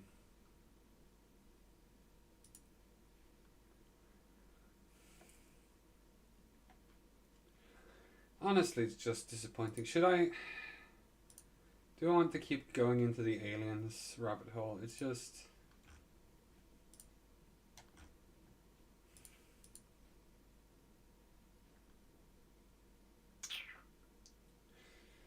Nah. Nah, I think we're gonna go back to fallacy. Fallacy hunting.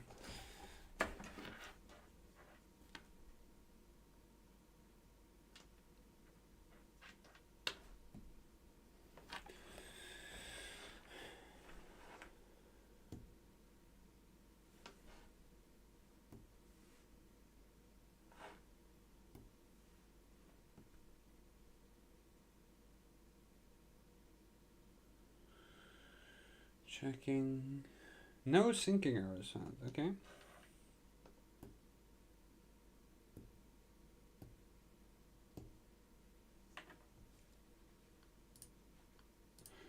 Okay. There we go. So.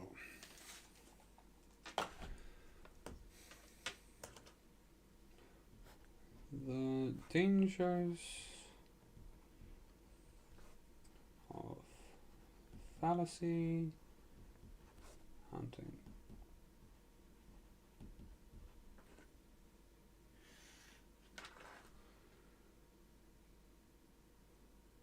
Yeah, I could have distributed that better, but yeah, let's do that actually.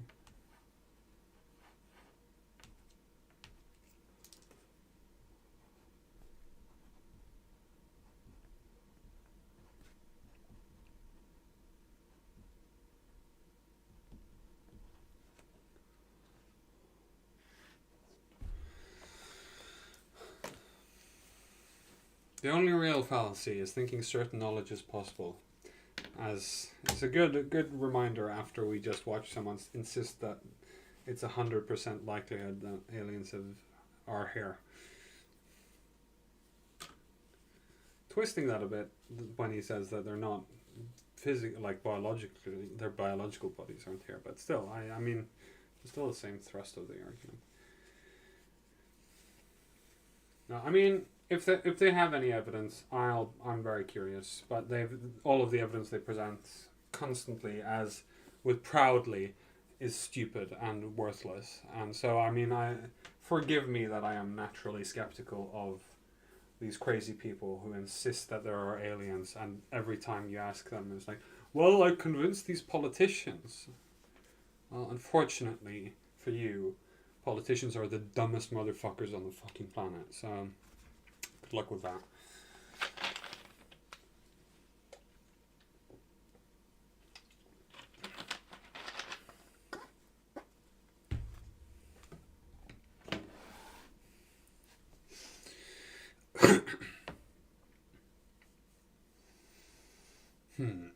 So we're writing an introduction.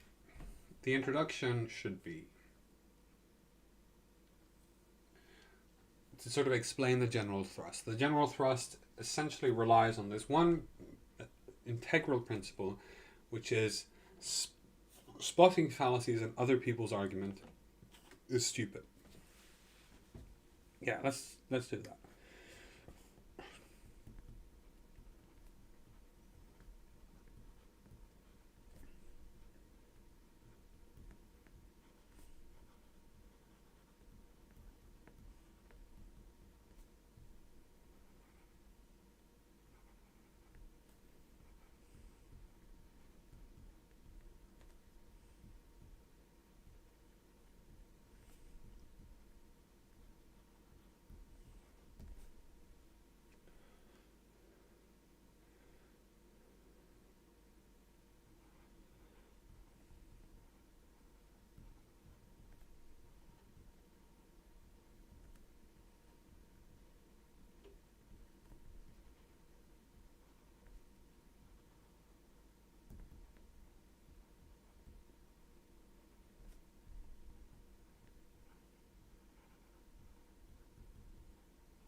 Trying to spot logical fallacies in other people's reasoning is stupid. Obviously, you're going to think their argument is fallacious as they think the same about you.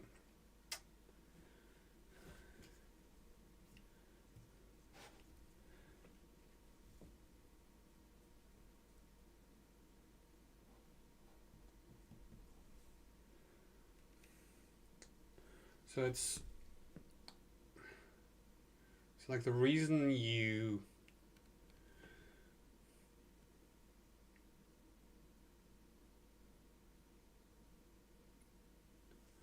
it is impossible to know with any degree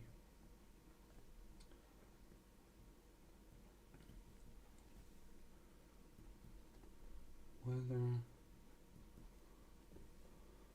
not someone is using a fallacious argument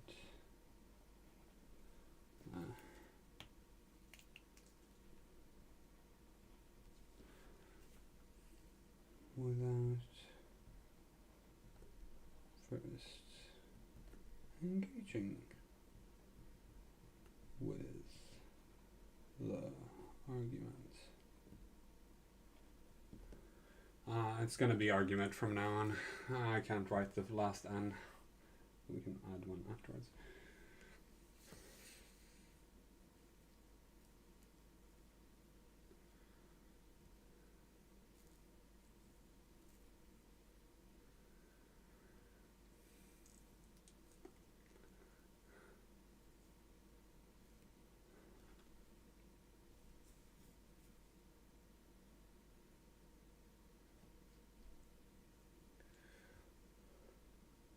Thus, now, more importantly,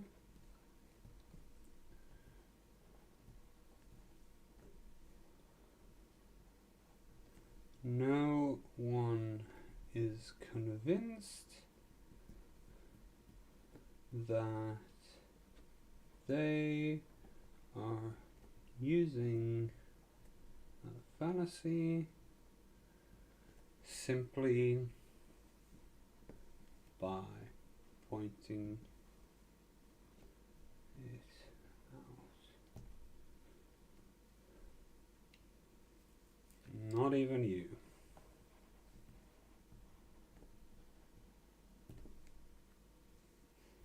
Okay, so chapter 1, social information.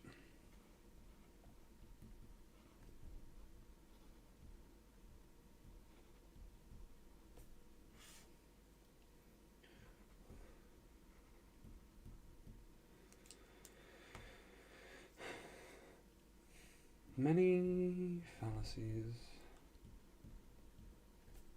are simply useful shortcuts.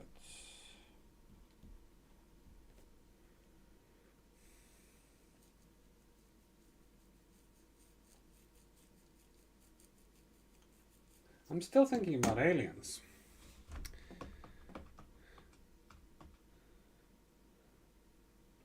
What do I... How am I...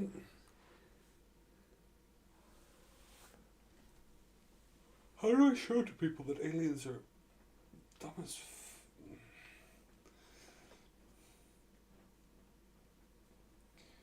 Yeah, now I'm thinking about fallacies in the context of the arguments I just read, which isn't helpful. I need to watch another fallacy video for me to get in the zone. That's a long one. Let's watch this one.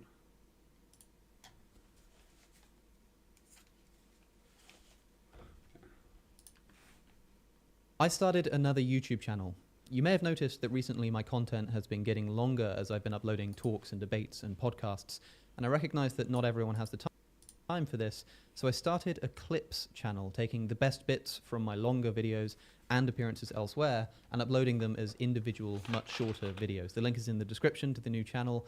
Please help me reach 25,000 subscribers by Christmas. Hey guys, it's Cosmic Skeptic, and if my experience with arguing about philosophy online has taught me anything, it's that despite this video only having started a few seconds ago, there will be at least one person out there who thinks I've already committed a logical fallacy in one way or another. I can't remember the last time that I put out a video or a tweet or an Instagram reel without at least one person saying that I'm straw manning somebody or committing an ad hominem or an appeal to emotion. And I'm sure that sometimes I do use fallacious reasoning. Of course, we all do. We all make mistakes. But these terms are thrown around so wildly and freely that I actually see them being used more incorrectly, I think, than I see them being used correctly, especially online.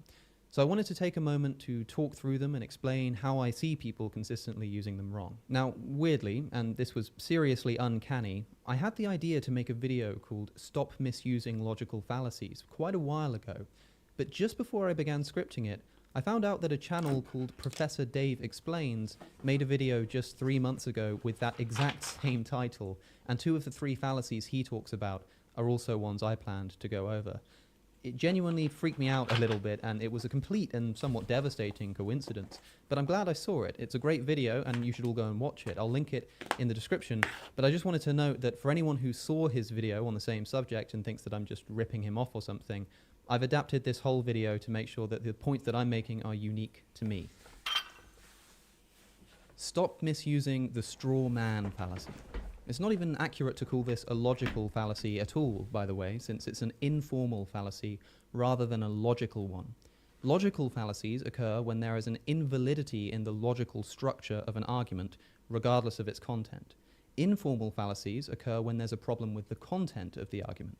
Someone's argument could be perfectly logically valid, but still informally fallacious because the premises are unsound or a misrepresentation. And that's what I think that's silly of us to call these things fallacious. But I suppose fallacious just means wrong. But it's not a logical fallacy, it's a factual fallacy. Accuracy fallacy. straw man is a misrepresentation of your opponent's argument in order to make it easier to defeat. The reason it's called a straw man fallacy is because it provides imagery of someone fighting a man made out of straw, a fake man, instead of a real man. And the fallacy occurs when someone is fighting against a fake position that their opponent doesn't actually hold. As Professor Dave explains, straw man is not simply something you can say when your opponent makes a bad argument. Right? Interestingly, I don't think you can just say it anyway, because the person making the straw manning you is almost certainly genuinely I kind of wanted to go back, but no, let's make a new page here.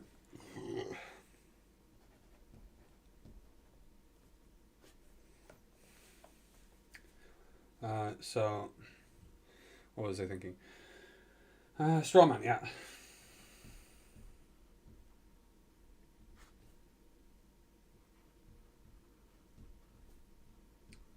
Genuinely misunderstood your position.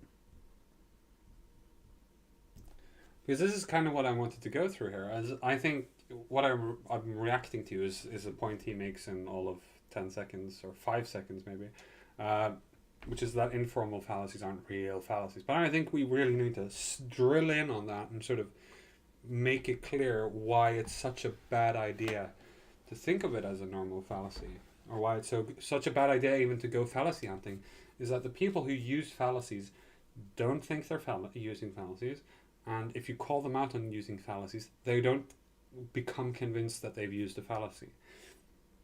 In order for you to convince someone they've used fallacious reasoning, you have to go through all of the reasoning and sort of test it at various different points. So typically, if I think that I have, if I have fallacious reasoning, if I think somebody has been using fallacious reasoning, it's happened several times where I think like, that's that fallacy. And in my brain, I'm like, okay. And then I try and pick at it. It's like, oh no, you actually meant this. Oh, sorry, that's that fallacy, right? So it's only by exploring people's ideas can we actually get to the root of the issue, understand what they actually mean, why it's actually a problem. So yeah, let's do notes here where I say the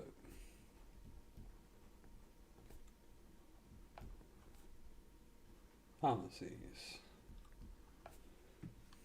Have to have actually gotten your argument wrong or misrepresented it whilst trying to argue against it. Now, I would also say that there is an implicit understanding that the person does this intentionally, right? And that's a problem, because it's like, that's what, like, implicitly there is intentionality. Implicit intentionality. And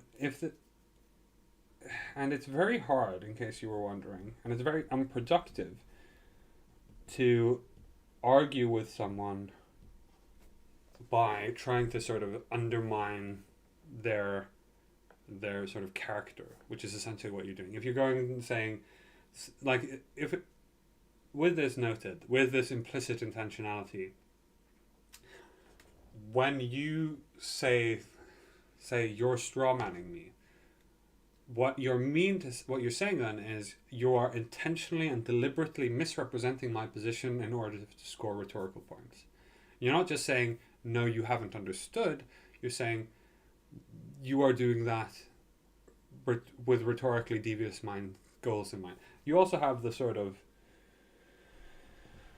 the other thing I wanted to get at, which was rather reply. That's not what I said.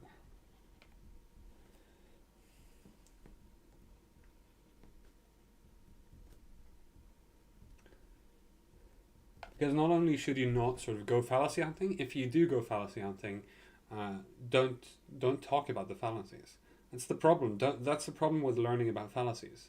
It's actually just distracting. It's not useful for you. If I intentionally misrepresent an opponent's position by saying, for instance, all Christians believe that the Bible was written by God, but God didn't write the Bible, so Christianity is false, I've committed the straw man fallacy, since it's not true that all Christians believe the Bible was written by God. And I know this, that's not the Christian position. But maybe it's just easier for me to argue against this idea of God somehow writing a book. Maybe that's just easier for me to argue against than the real Christian position. So I might claim that this is the Christian position in order to make it easier for me to argue against. This would be a straw man. But I can also do this unintentionally. Yes. For instance, if I used to be a biblical literalist and genuinely didn't realize that most Christians think the Bible isn't written by God, I might mistakenly misrepresent the Christian position. Now, technically, you can still call this a straw man, since I'm arguing against a distortion of the Christian position. But if it was a genuine mistake, and not just an attempt to make things easier for myself, I don't think it's too helpful to accuse people of committing the fallacy, which usually has the implication that it's being done on purpose to make the argument easier to defeat. I don't think it's ever productive to accuse someone of using the fallacies. If you want to accuse someone of using the fallacies, say, that's not what I said. That implies that they've used the fallacy. It implies the important fact here, which is you're misrepresenting me. That's what you're interested in. And when you do that, and people are genuinely, I say this as someone who has done the opposite, but if people are genuinely confused about your position, they will typically respond with, but you said this and that, didn't you mean that? Like they'll actually get into the meat of the argument with the question or with the statement, that's not what I said. Tends to push people who are genuinely having this argument in good faith into genuinely engaging with the argument. Whereas if you say that's a straw man, they say, oh, fuck you, right? They say, how dare you insult me like that? How dare you insult me by saying I would use such fallacious reasoning? I'm a rational thinking human being, thank you very much. How dare you look down on me so much? So on. So it's always unproductive to accuse people of using fallacies. But you can still say something like, you're straw manning my position. Just recognize that your opponent isn't always doing this on purpose. also, it goes into the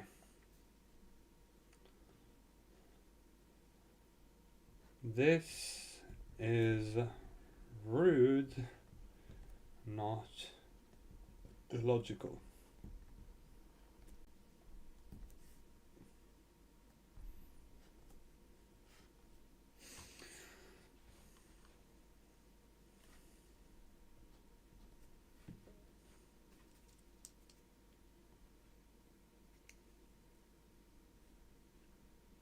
So I don't think you can. I don't think it's productive, or you can, of course, you can do whatever you want. But I don't think it's productive to say you're strawmanning me in any kind of context. I mean, maybe it's productive to say to your friends, I think that was a straw man. It's not productive to say to the person who's strawmanning you, because you're not actually engaging with their argument. They're not, like, your criticism of them is they're not engaging with your argument. Well, in order to push them to engage with your argument, you don't get them to do that by saying you're strawmanning me. You get them to do that by saying that's not what I said. Yeah, oh, I think, yes, okay, that's maybe a note.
We want to stop misrepresenting us. We don't achieve this by the accusation of strawmanning.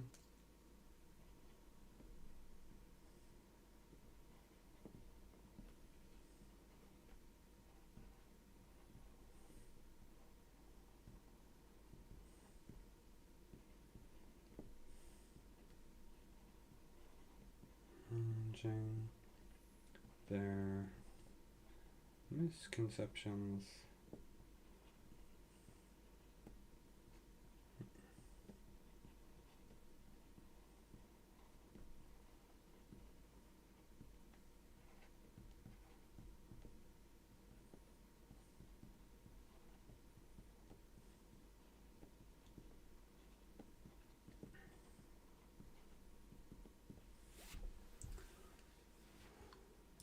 It could be a genuine mistake. But here's another way in which I've seen this fallacy misused.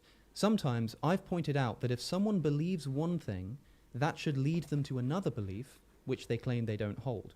For instance, if someone says, I care about all animals, but I don't care about dogs, I might say, well, no, if you claim you care about all animals, then you're claiming to care about dogs, since a dog is a type of animal. And they might respond, I just told you I don't care about dogs. You're straw-manning me by saying that I do. That's not my position. Right, now, obviously, it's not straw-manning someone to...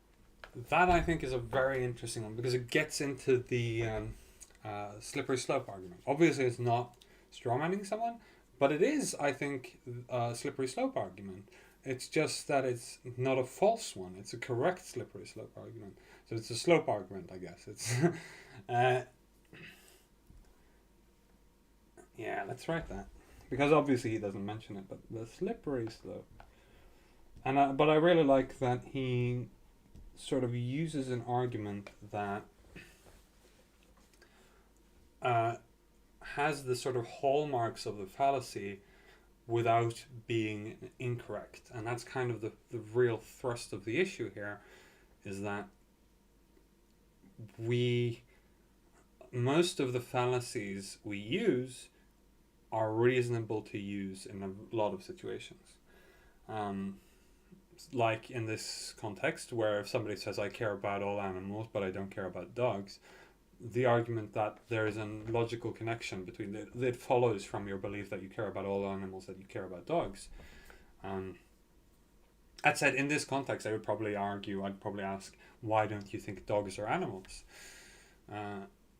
And then they'd say, well, that's a straw man. And I was like, yeah, well, in any case, how you represent it could have been construed as a straw man. Again.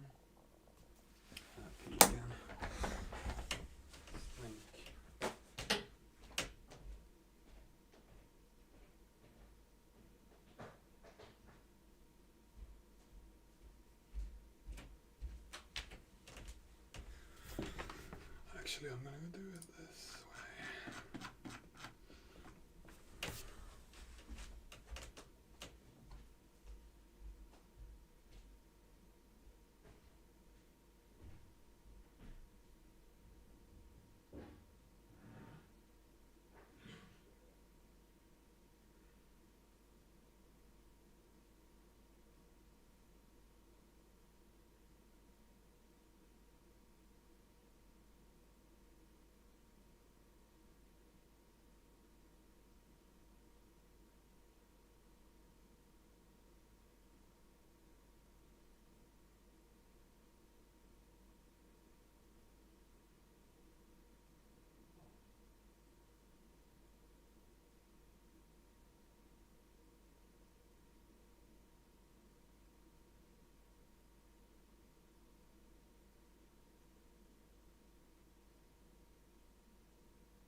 Okay.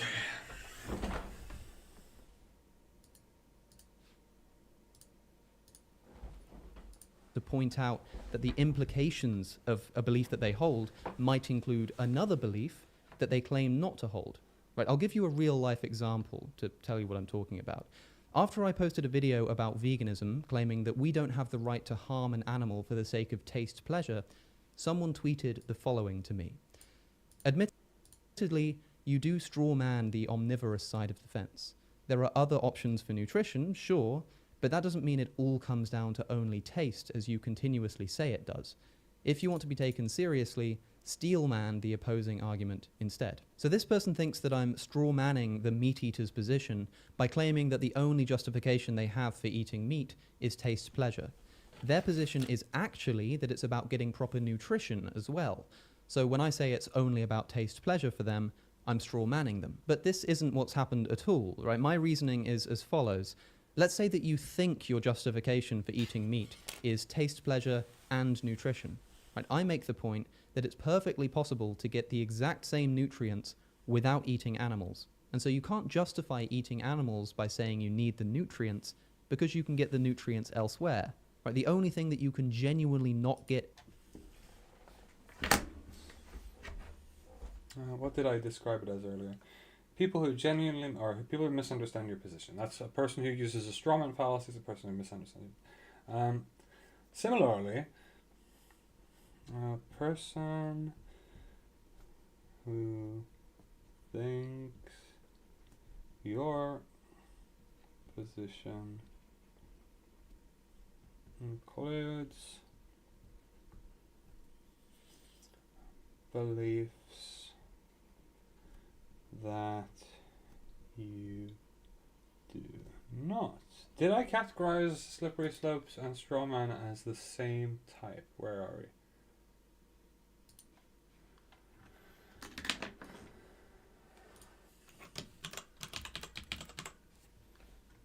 Problem of induction. No, I probably didn't. I probably put it under irrelevant evidence. No.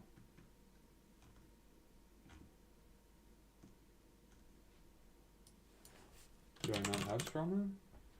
Our own ignorance. Oh, sorry, yeah. So, yeah, it's very much the same as the strawman. But I put it... It's very hard for me to say. I mean, I think slippery slope should be moved from the problem of induction. Well, no, actually, because... it depends on the context. The examples he was using, it clearly isn't a problem of induction, so...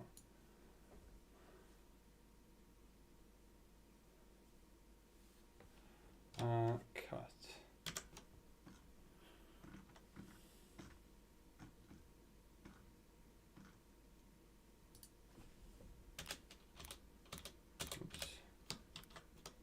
Oops. There we go. So yeah.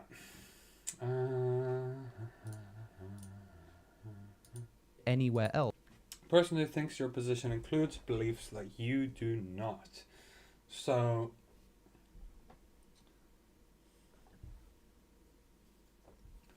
how do you reply to that? You reply to it by saying,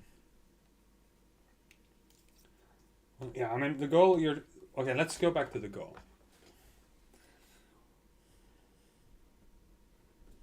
Conversation.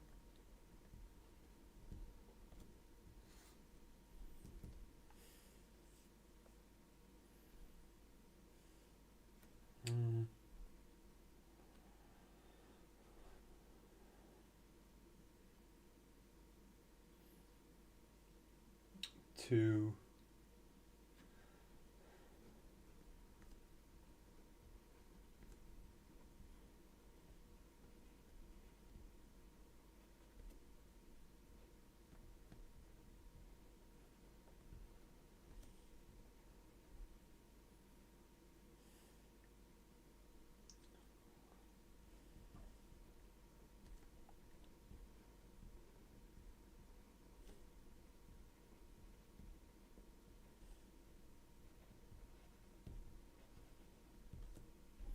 So in the case of the Twitter argument, the person, like if we're going back to the straw manning thing, the person who is accusing Alex of straw manning him has a much better recourse if he could talk about, like, I don't think that taste is, I think that nutrition is, like, focusing on steel man yourself. That's what you do. If somebody strawmans you, you can steel man yourself. Which is typically what people do. So I'll give people credit for that. Else is the way the animal products taste. So that's the only thing that can justify needing to eat animals specifically and not some vegan alternative. So take stock of what's happened here. The meat eater says, I eat meat for nutrition. That said, let me present maybe... So one of the main reasons, actually, you should focus on steel manning your own position rather than anything else. Because now Alex has to sort of interpret here. He's saying, well, what you're implying here is not meat eating, or is a nutritional argument. But for instance, I've tried to be vegan, and I've done it for several months. And the reason I don't do that anymore is mainly because, well, partly because I don't have that much empathy left. It's been burned out of me from years of cynicism, but mainly I think because it's cheaper. And so I've focused most of my effort on figuring out the most economically efficient way of eating. And for me, the solution to things has to be more market focused than they are. And I think making this kind of life decision based purely on economics is strategic for getting an understanding of why people have to make these kinds of decisions, or what these decisions entail. And like, I kind of justify it in a different way, which is that buying all of the cheap shit means I'm buying all of the scraps. Right? If everyone is buying chicken breasts, then the price of chicken breasts goes up, but also the price of chicken wings goes down because they have an excess of chicken wings which they want to sell. So if I then buy up all the chicken wings, I'm not necessarily increasing the rate of the murder or the factory farming of chickens. I'm simply eating whatever scraps are left over. And the reason I can tell they're scraps is because they're so much cheaper. They're cheaper even than alternate protein sources when I buy them, not when... But I typically only buy them when they're on sale. Given that I eat them the same week, that can easily solve itself. So yeah, no, it's... So if for instance I was the person in the Twitter argument, and I made the argument, and I just said, you're strawmanning me, I would feel like, oh, he's strawmanning me again. I'm going to accuse him. Like, if I saw this video afterwards, I'd be like, oh, he's strawmanning me again. Actually, I'm going to accuse him of strawmanning me again. Actually, what I meant was something else. And like, constantly doing this accusation of strawmanning, accusation of fallacy, it just has no functional usefulness or bearing of anything. And also the way it was presented was like a smug cunt. I just want to be clear. This is why the fallacy... It's all about being rude, right?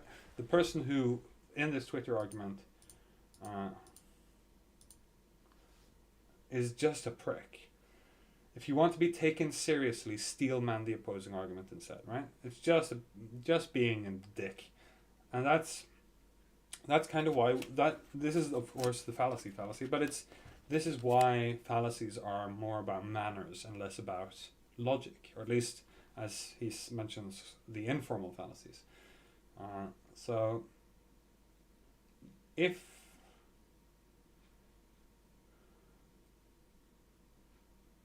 But that doesn't mean at all... See, so if he had expanded on this argument instead of doing... Admittedly, you do strawman the omnivorous side if you want to be taken... Like, the first and last sentences are worthless. They're rhetorically and or they might not be rhetorically worthless, but they're like based epistemologically worthless. The thing we're interested in for the context of gaining a greater understanding of the world is the middle one.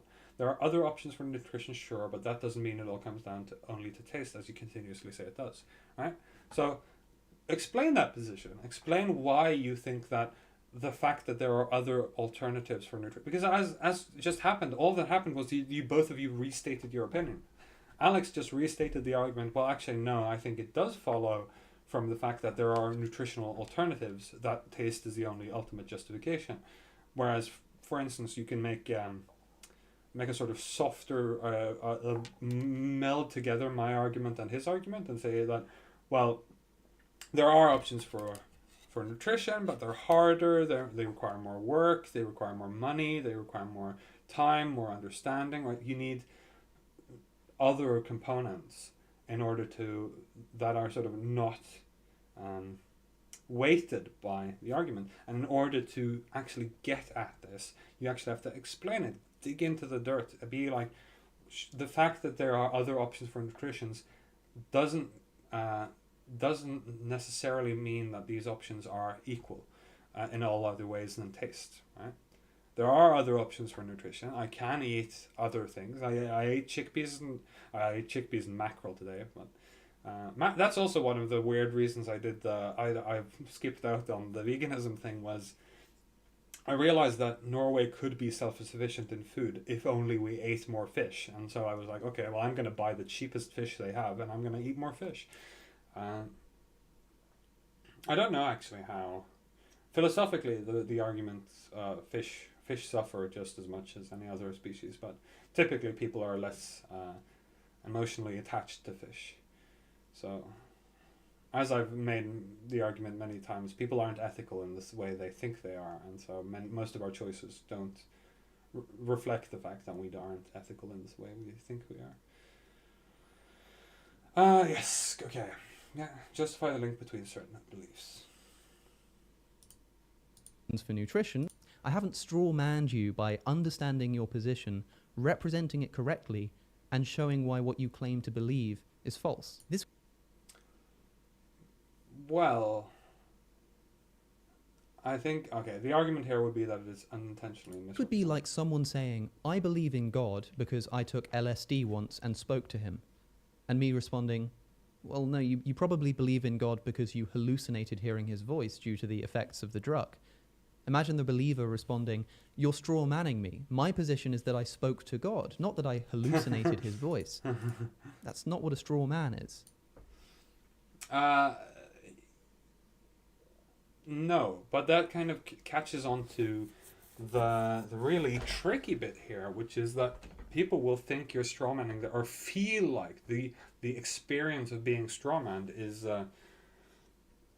will occur regardless of whether you're actually strawmanning. Essentially, the humans are so social as animals.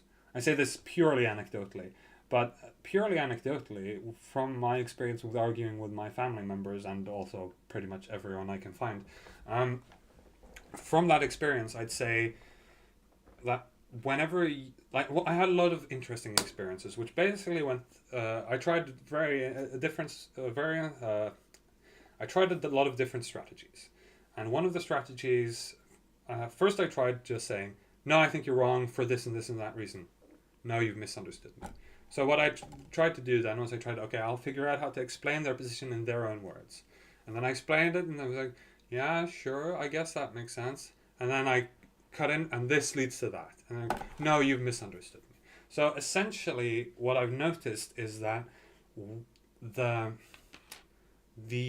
feeling of being misunderstood comes not just from the logical misunderstanding, from factual from a difference between the position in your head and the position in their head. That sort of includes their position in their head. Their argument, it includes their emotional attachment to that argument. So if you display a lack of that emotional attachment to that argument, you are essentially, or it seems like from like the gut reaction, that you're strawmanning it. It feels like being strawman. It feels indistinguishable from being strawman, actually. And I can very much understand that people might feel it like that.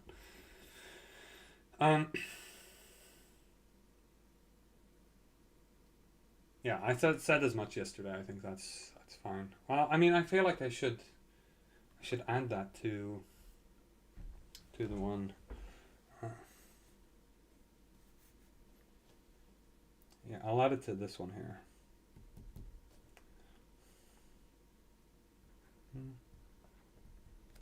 Well. feel strawmanned. Aye.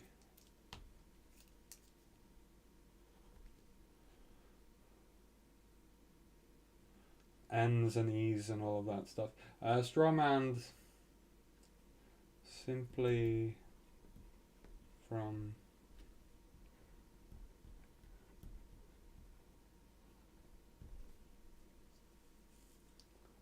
this is also true for you, right? So when you see someone talk about your position, it will feel like they're strawmanning you simply because they disagree with your position, right? Or that's at least that's what I've experienced with everyone else. So I'm going to assume it's the same for me. So people will feel strawmanned simply from disagreement.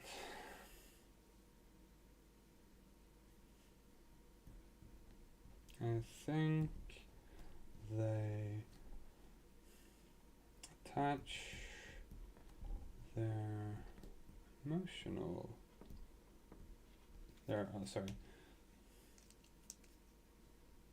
feelings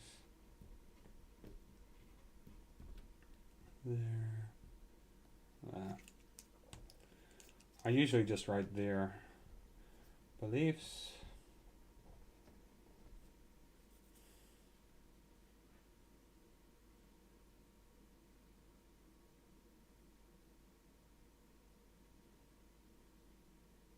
attach. Oh, and me writing attach and attack exactly the same way. Attach their feelings about their beliefs to their beliefs.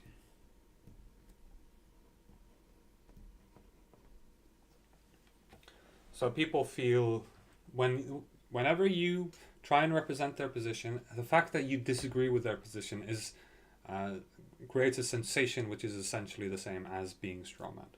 And so from that understanding, from that experience, I assume that I would do the same. I assume I would do the same. Thus, hunting force, strawman.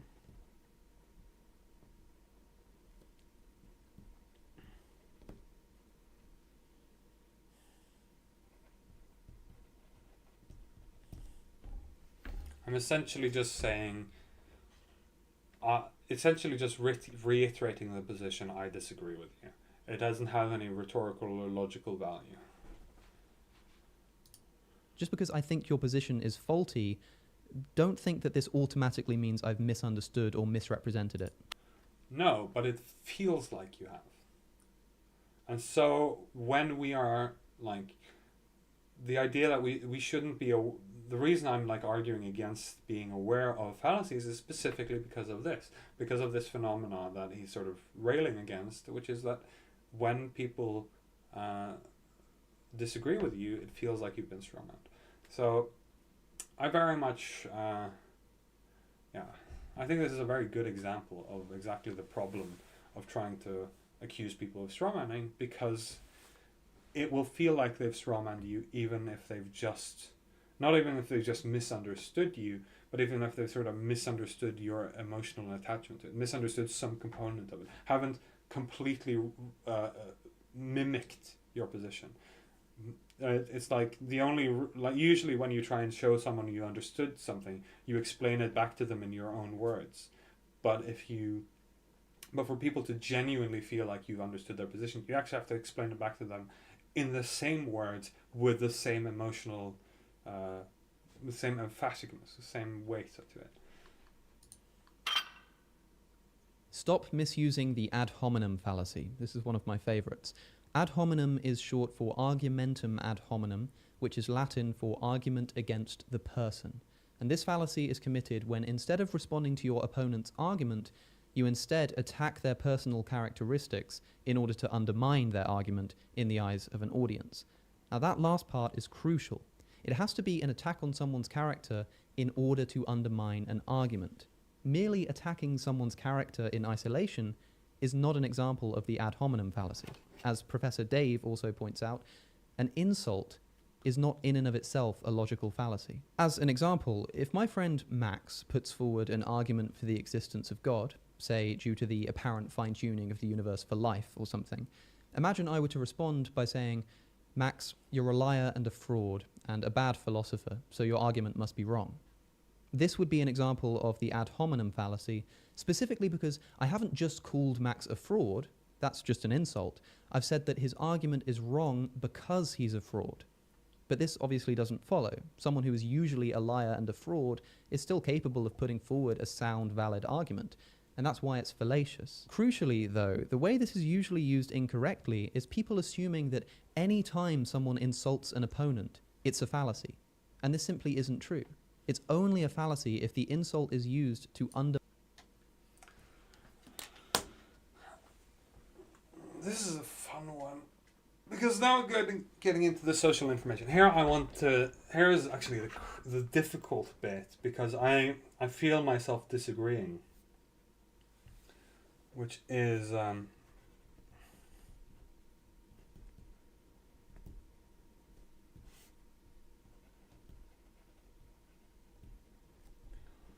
news.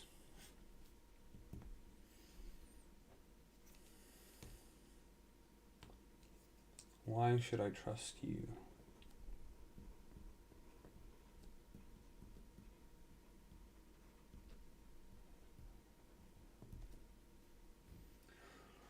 So the person, I should probably actually make it less of a question. Person.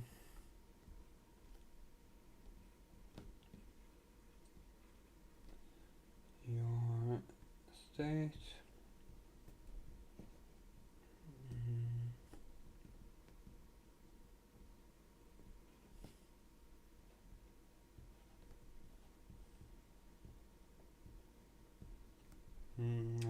I have not patience to cure you.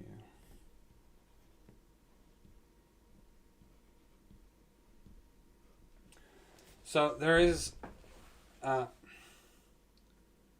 sort of a twofold problem here.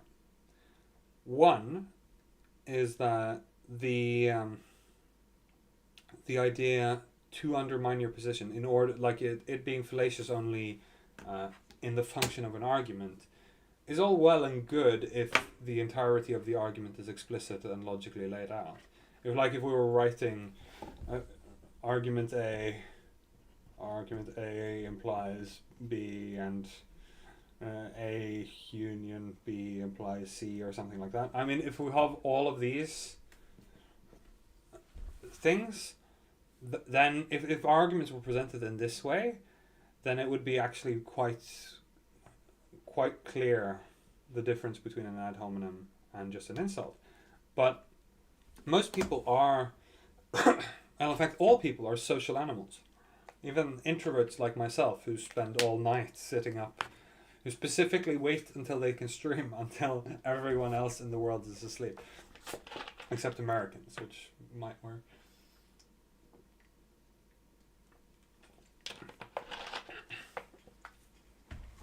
Person who's sitting inside on a Friday night writing about logical fallacies.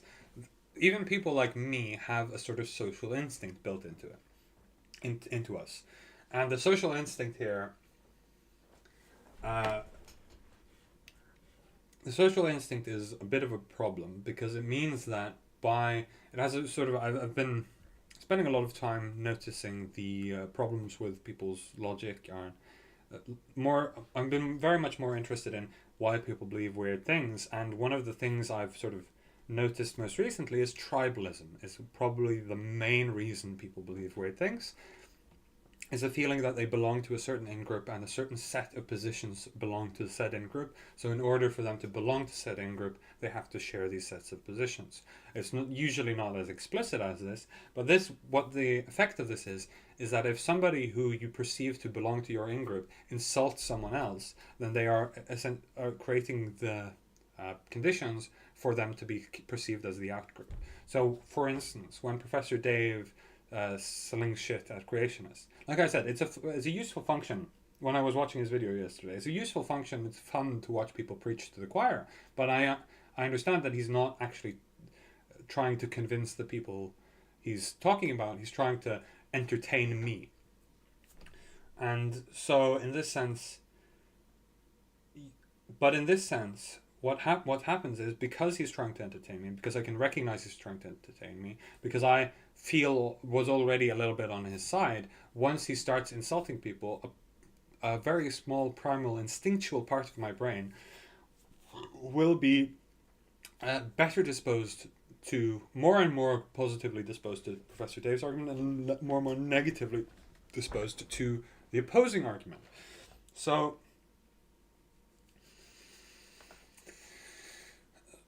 it's like, yeah, we can say that ad hominems are only logically invalid when they're used for the sake of the argument, but I would challenge that and say, well, is there any situation where you can use it where it doesn't affect the argument, where it doesn't influence how people feel about the argument? And I don't think that's the case. I think it's necessarily always the case that people will rely on ad hominem, or when they hear an ad hominem, when they hear an insult, like when they hear any criticism whatsoever coming from their own in-group, they will naturally tend towards excluding, like creating an out-group for the person.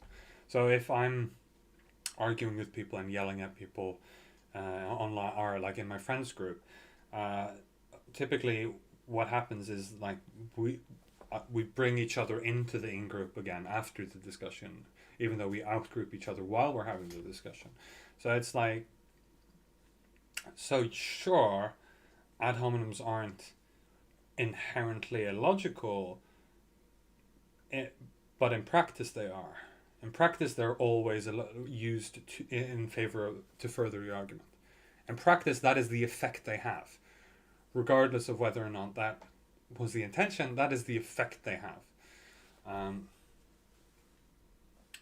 So, goal of accusation would then be, stop insulting me.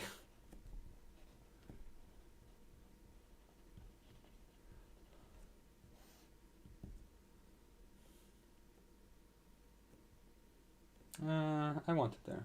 Stop insulting me.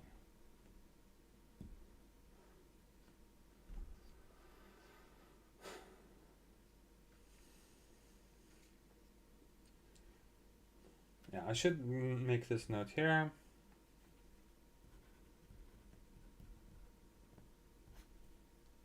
At ham? Against ham? I agree, we should go against ham. No, so the thing I wanted to say here is,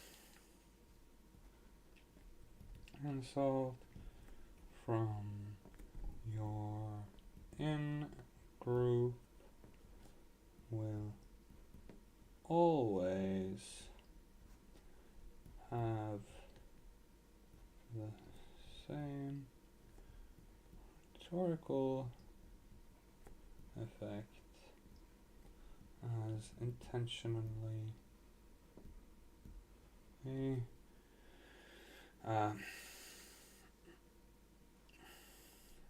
tying the insult to the argument. Again, it's fallacy hunting, bad idea. Also, I mean, using the fallacy is probably a bad idea, but I think it's fair to go through your own arguments and search for fallacies. It's unfair to go through other people's arguments and search for fallacies. It's unproductive, is even more important thing. Undermine an argument. Just calling someone an arsehole out of the blue might be rude or inaccurate, but it's not a logical fallacy. Saying you're stupid, therefore you're wrong, is to commit the ad hominem fallacy. But saying you're wrong, therefore you're stupid, is not.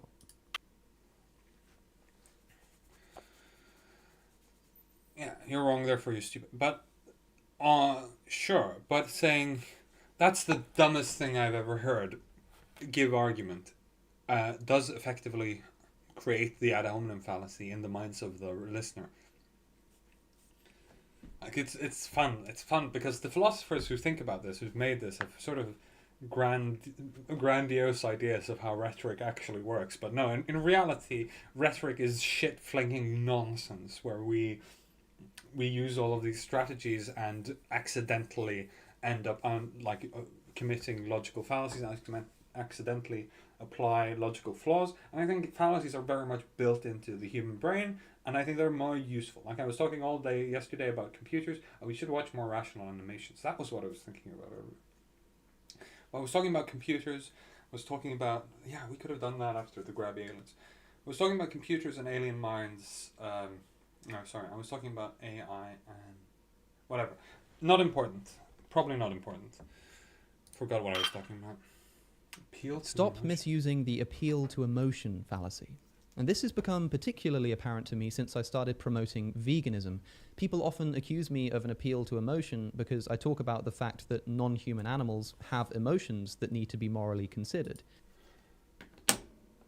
I think therein lies a much, much bigger problem, which is all ethical questions end up, all meta-ethical questions at least, end up with some degree of an appeal to emotion. So typically when we have ethical discussions, we don't actually have meta-ethical discussions. Or moral discussions about our actions, discussing about what is good to do. We typically end up, instead of trying to figure out which logical framework for understanding what kinds of actions are good or bad to do, we kind of go from, well, would we think this kinds of action are okay, and what if these kinds of actions are not okay, then maybe that extrapolates to other options. So for instance, do we think it's okay to cause suffering in disabled children, mentally disabled children, even though they can't comprehend reality in the same way that a fully functional adult can? No, we would obviously say that's wrong. And so we can delve into this question, and from this question we'd say that, well, if it's wrong for mentally disabled children, or to mistreat mentally disabled children just because they don't have the same intellectual capacity as, or maybe the reason we think it's wrong is because they can suffer, they can feel. And most people would go, is it wrong to cause unnecessary suffering? Most people would agree. And if from this principle, but this idea, is it wrong to cause unnecessary suffering, is an emotional appeal. We're just saying, well, imagine how evil you are if you cause unnecessary suffering. It's just the imagination of the state is itself. So all moral arguments have to boil down to some element of an emotional appeal. It's essentially how we communicate to each other the things we care about. A video game review, essentially all necessary. I think this game is good because it made me feel this and that. Right? It is an emotional appeal, but it's a logically valid emotional appeal. Sometimes the emotions are necessary components of the things we're talking about, as in ethics, as in art, as in... That's probably it, but generally it's using appeals to emotion are necessary components of our lives. Mentality of use. Person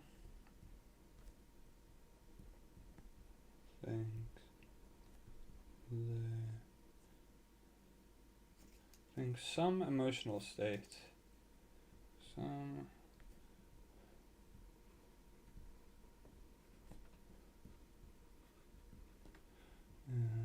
relevant to the discussion at hand.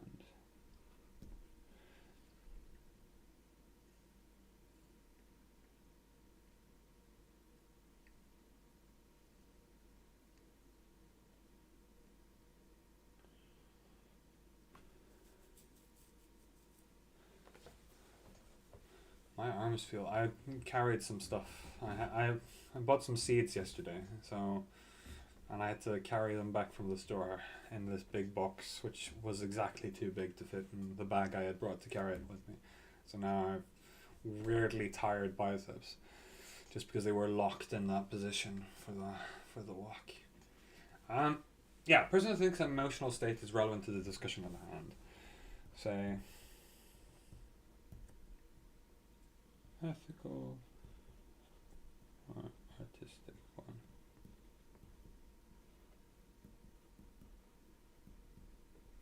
So there are, I think, very many reasonable cases where emotion is relevant. I think the best one was the example from this one, where Training to credibly comment on.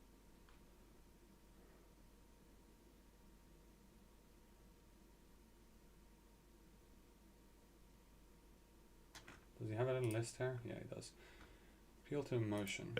Appeal to emotion fallacy. It's a technique characterized by the manipulation of the other person's emotions in order to win an argument, especially. That's a good argument.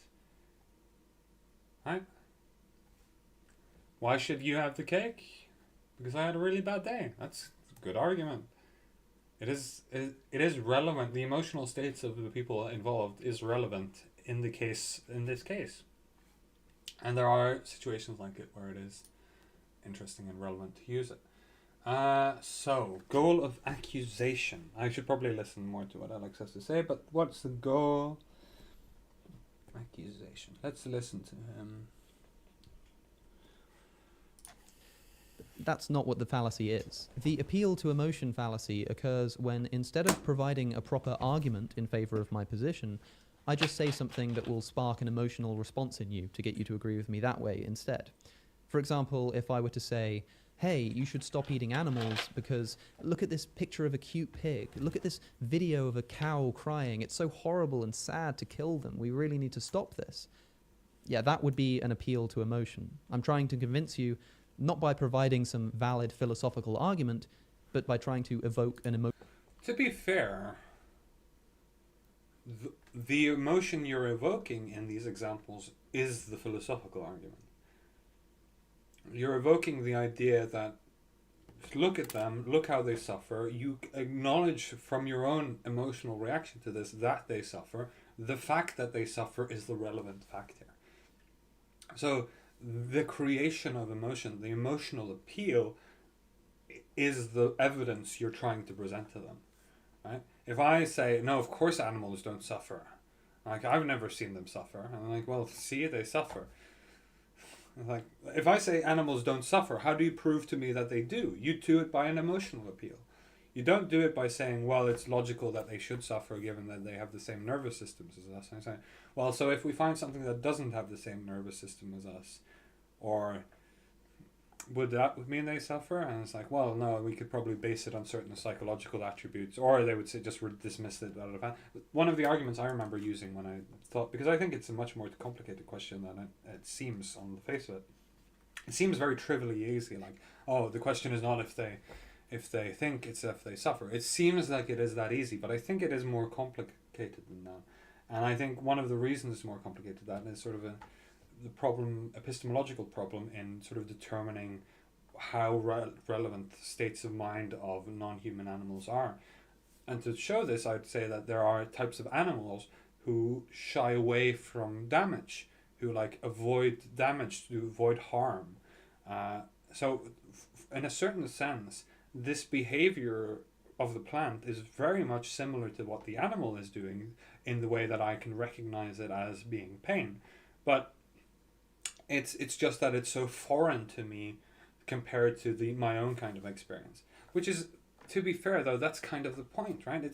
We have to use this empathy appeal because that's the point of the argument. If we do meet an alien species who does have a completely different pain response than us, it might very well be that to cause them pain is not the same moral condition as, there are some fantasy races, like the trolls in Discworld, who have a very physical language, who punch each other and knock each other out as ways of communicating. So, they're also made of stone, so probably their idea of pain is completely different to ours. So you have this vague feeling then that in this case, actually causing harm or causing pain is not the integral thing. It's necessary that they should be a little bit similar to us for the pain to be relevant, like for the pain to be relevant to our understanding, for us to care about their suffering in the same way, or for us to evaluate their suffering as our own kind of suffering.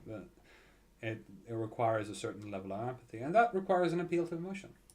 Emotional reaction in you instead. But the fallacy does not occur simply because someone talks about the emotional states of people or animals. Right? I can make a rational argument that bases morality on pleasure and pain that says something like, premise 1, any being capable of suffering has moral worth. Premise 2, cows are capable of suffering. Conclusion, therefore cows have moral worth. This is a perfectly valid and, I believe, sound argument. Now, someone might be tempted to say, you're just appealing to emotion, talking about how cows are capable of suffering just to try to make us feel bad and feel sorry for them. But no. Funnily enough, I did try and make the argument that there are certain plants that are capable of suffering. And I think more, like typically with the problem with me and well, there are many problems with my my attempts at an education. But the problem with the way I think about things is essentially that what's interesting to me is how people react to challenge. So for me, the idea was, well, the reason, sure, if it wasn't an interesting discussion whether or not like we should care about the suffering of animals. What was an interesting discussion was, how do we know that they suffer? Like, is it like that to me, it seems like a sort of epistemological problem. I mean, I guess I'm just only interested in epistemology. I don't give a shit about ethics or art aesthetics or anything. I just care about the problem of knowledge. The only thing I want to do is know everything. If I can't do that, damn it, I'll get as close as I can.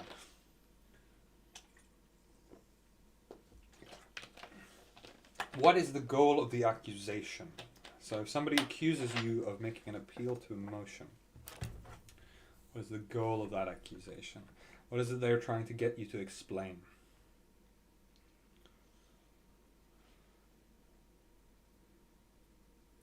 I'd say it might be the sort of cynical answer here is, why should I care?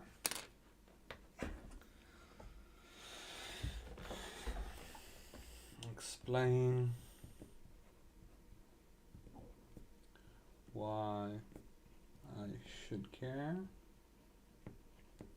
But the thing is, I'm not entirely sure here. It might also be something like, oh fuck, that was one. That's weird shit. I need to tidy up here at some point. Yeah, that one needs to be thrown out. Explain why I should care, but also sort of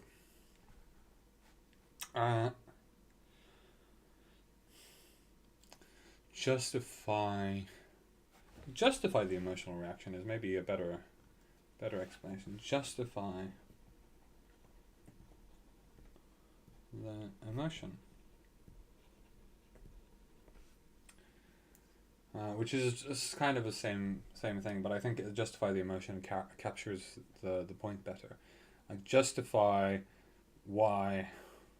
So if it were an emotional argument, and if you were making, like, showing the suffering of the pigs, and I say, well, that's just an appeal to emotion, what I'm trying to get you to say is, like, well, to justify, like, why are you, what does this mean? What does our emotional reaction here mean? So in the context of me making stupid arguments about plants having suffering, what I would say that the problem, like, when if you see images of animals suffering, the problem with using that as a basis for thinking, even though it emotionally really works, really effective, is that I'm curious about something. If I do this, now it's still like, this is much sharper than all of the non ones. Anyway, the problem is you want to justify why their suffering should be relevant to you. Like the premise one, you want to justify premise one. You want to justify the idea that's all any being capable of suffering has moral worth, or you want to justify the premise that cows are capable of suffering. If I see an animal squealing in pain and turning around, even like charging an hour, squealing in pain, how do I know that it is squealing in pain? Like it's if imagine I'm sure people have seen sort of these videos of people accidentally abusing their pets because they have like hugging them too tightly, or I've heard so people have these weird associations. I think it was Alexandra Botes who wants to bite things that are cute, which is like fascinating. But it's like people have weird associations and act on these in weird ways. Why? Why is my emotional reaction relevant in this case? Because emotional reactions, as I said, might be worthwhile. It is. There are contexts in which emotions are important for the argument. They're capable of suffering just to try to make us feel bad and feel sorry for them. But no, that's not what I did. Right? You can be completely emotionally uninvested in the suffering of cows, but still accept that the argument is ethically sound. Right? The mere fact that I mentioned the existence of a cow's emotions is not itself an appeal to emotion fallacy. Right? Similarly, if I argued that pro-lifers, the mere fact that of cats, not what I did. Right? You can make us feel bad and feel sorry for them. But no, that's not what I did. Right? You can be completely emotionally uninvested in the suffering of cows. I think if you're completely uninvested in the suffering of cows, you probably don't accept premise one. Right? Because premise one indicates that suffering is what grants people grants moral worth.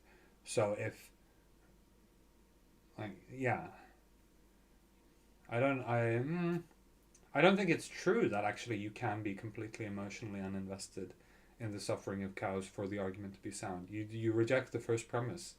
If you are completely uninvested in their suffering, then the first premise you don't care about the first premise. You don't believe it is the case that suffering is necessary or suffering is a condition necessary for moral worth. You think it needs something else, like intelligence or sentience or sapience or whatever, or potential or whatever you might excuses you might use.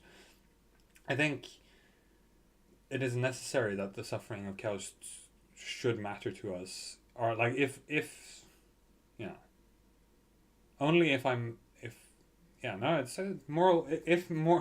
If suffering leads to moral worth, then I care about suffering regardless of whether or not suffering, like I care about suffering in any specific situation.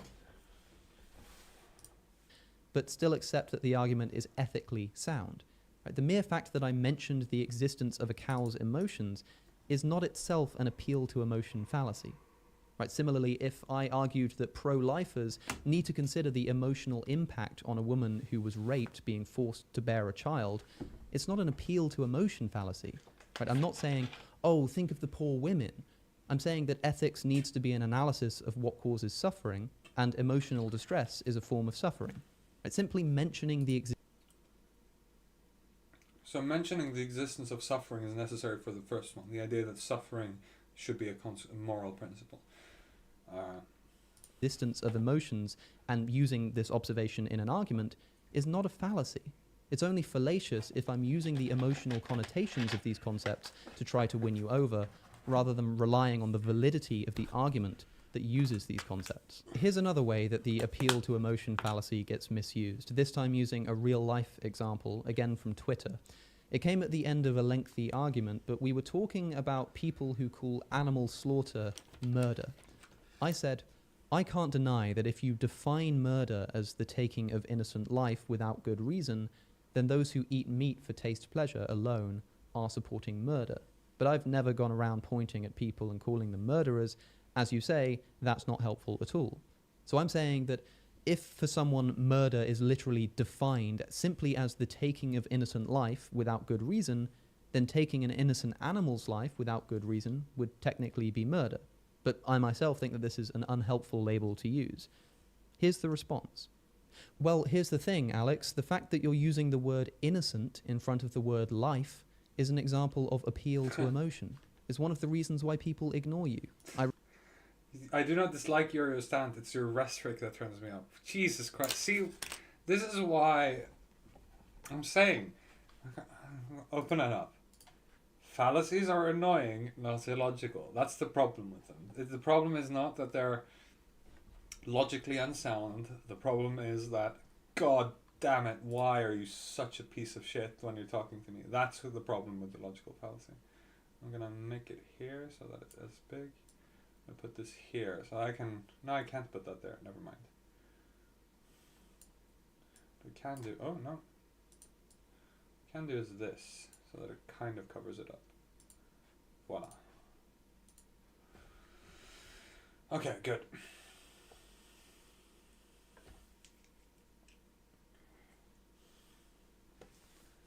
I repeat, I do not dislike you or your stance. It's your rhetoric that is what turns me off. So I'm committing an appeal to emotion because I defined murder as the taking of innocent life. Innocent life. The word innocent is obviously just a tool that I'm using to get an emotional response out of you, right? No. Right, I was using the word innocent because it changes the ethical situation if someone is innocent or guilty. Right, this Yeah. No, I mean, clearly, the argument in that sense, clearly the problem here is that you're using innocent as a shorthand for a lot of concepts that would be relevant. For instance, like, if I say killing is wrong, then you say, well, what if they're threatening me? What if they're threatening people I love? It's very easy to go down that rabbit hole, and that's why you add some sort of caveat to it. So when philosophers talk, they tend to use a lot of words. This is one of the reasons why people with academic credentials use extreme amounts of impenetrable language. It's because they have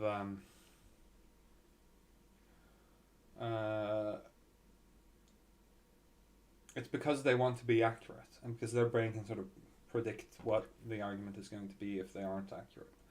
So they want to skip those steps. And in skipping those steps, you suddenly have people who are like, but I wanted to go through those steps, complaining. This is another example of someone hearing a word that sounds like it could have some emotional baggage, innocent, and immediately assuming that the only reason it's being used is for emotional reason. There we go.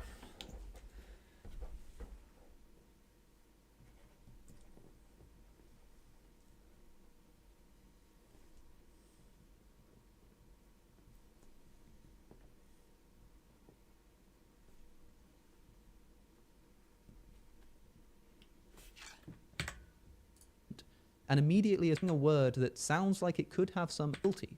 Right, this is another example of someone hearing a word that sounds like it could have some emotional baggage, innocent, and immediately assuming that the only reason it's being used is for emotional reasons. And immediately assuming the only reason it's being used.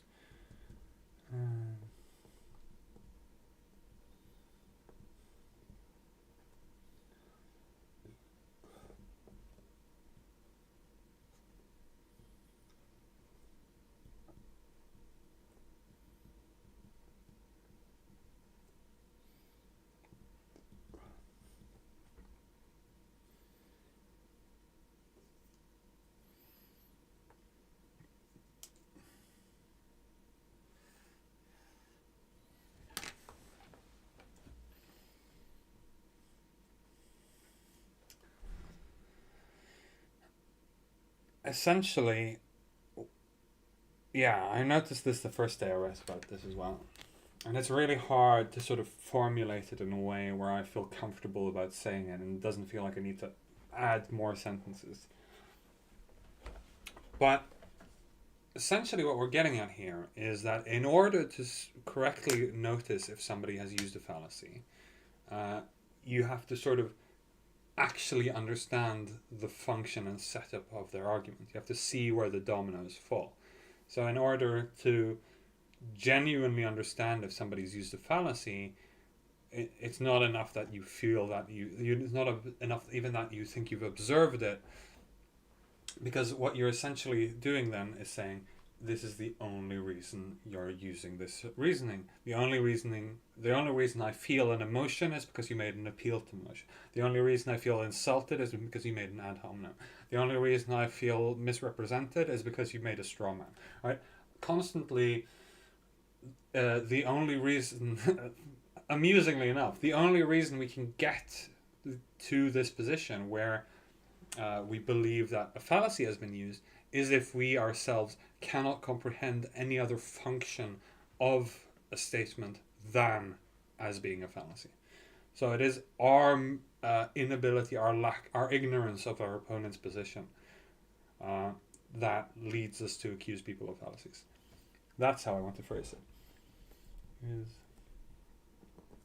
ignorance of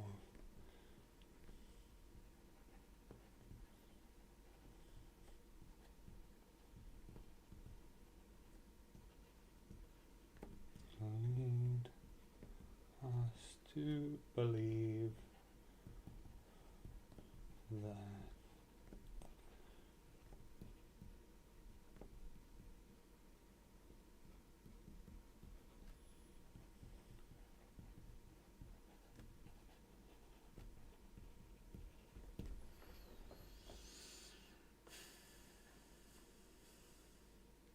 reasons. But that's simply not what's happened here, right? Imagine that instead of talking about murder, we're talking about false imprisonment, right? And I say that false imprisonment is defined as the imprisonment of an innocent person. Now, this tweeter might say that I'm committing an appeal to emotion because I use the word innocent in front of the word person. But the word is necessary to the definition, right? Without the word innocent, it's not false imprisonment would just be defined as the imprisonment of a person. And that would mean that all instances of imprisonment were false imprisonment, which is ridiculous. No, you need the word innocent. Interesting. It's not necessarily ridiculous. It would make it would be a useless word. It would be redundant. That's the word. It would make the concept of a false imprisonment a redundant concept. It would always be false. And I think there are situations where this can happen. Yeah, like murder. Like some words are defined without false in front of them. They will always have the negative connotation. Like murder. Yeah, like is his point. Appreciate what it is that makes it false imprisonment. I'm not using the word innocent just to say, oh, look at the poor innocent man in prison or something like that. I'm saying that the prisoner being innocent is literally a part of the definition of false imprisonment. I need to use the words innocent person, not because I'm trying to tug on your heartstrings, but because it's a necessary part of the definition that I'm talking about. Here's the takeaway, right? When you're arguing with someone, sometimes words like innocent can indeed be used just as an emotional appeal. But don't assume that any time someone uses a word that has some kind of emotional connotations, that they're being fallacious. And don't assume that just because someone is talking about someone's emotional state, it's an appeal to emotion fallacy. The fallacy occurs when I play on your emotions to get you to agree with me, not just any time emotional concepts are mentioned in an argument. Right? Me arguing that we shouldn't imprison innocent people is not an appeal to emotion. Now, of course, none of this is to say that I myself have never... I dispute that. I think that actually all ethical arguments necessarily have to include appeals to emotion. Includes. It doesn't have to be, but it has to include. Used fallacies wrong, or that I won't do so in the future. It's really easy to make mistakes with this kind of stuff. But it's just worth thinking twice when you accuse people of using these fallacies and making sure that they've actually committed them. Right? Identifying fallacies is a fantastic way. Well, this is fascinating. How not to use logical fallacies and what it means, in the same way as with Dr. Dave, how not to accuse people of using logical fallacies. And I think that's very simple. Just don't. Don't accuse people of using logical fallacies at all. Ever. For any reason. No justifications.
What happens actually when I erase things here?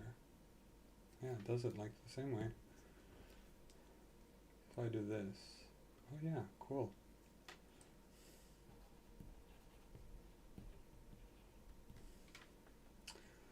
Yeah, I think it's always a mistake to use logical fallacy, or to accuse people of using. It's all like inherently it's a mistake to use logical fallacies. But the idea of accusing people of using logical fallacies is inherently a bad idea.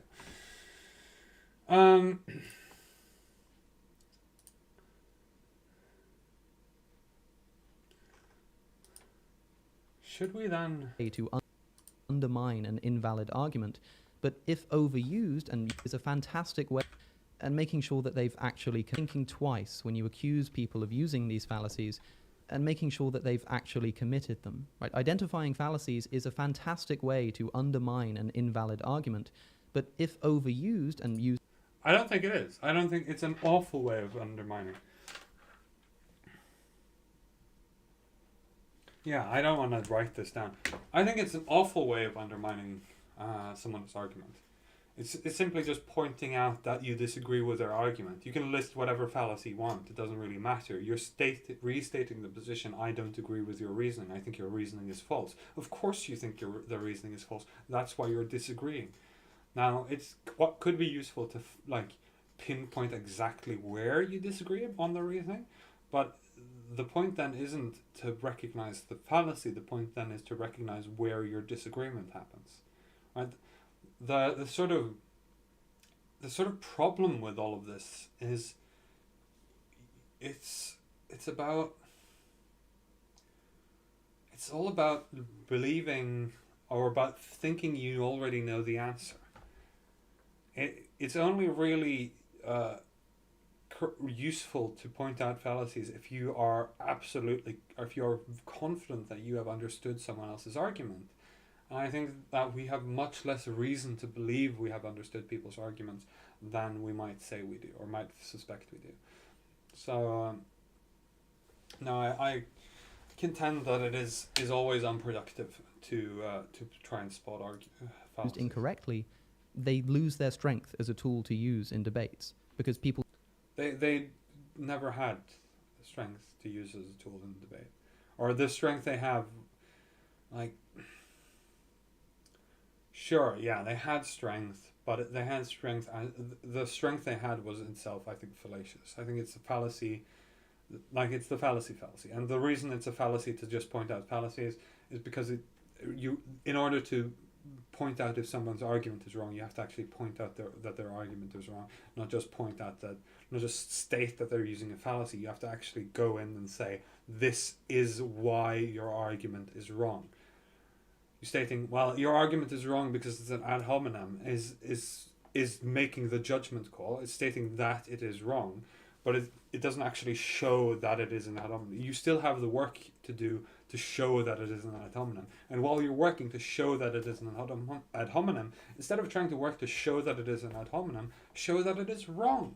It doesn't matter which category of logical error you put it in. The important thing is that it's wrong. And the step of saying this is a logical fallacy is an entirely unnecessary step for trying to show that something is wrong. That I can write. The step of showing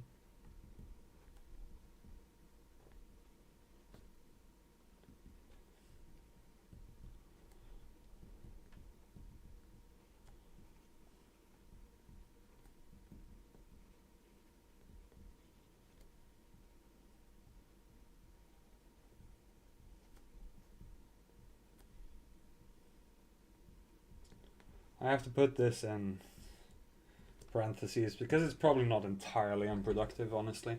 But let's see. If you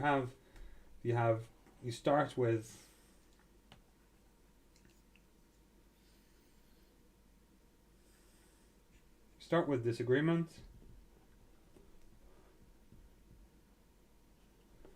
If you lead that to prove.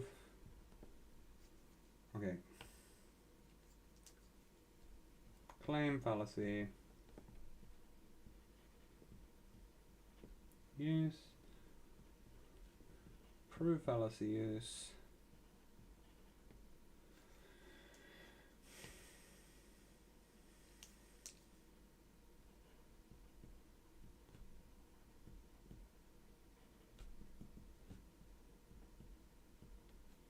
Thus,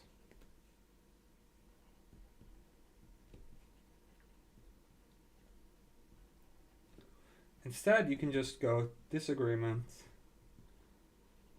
to prove argument is wrong.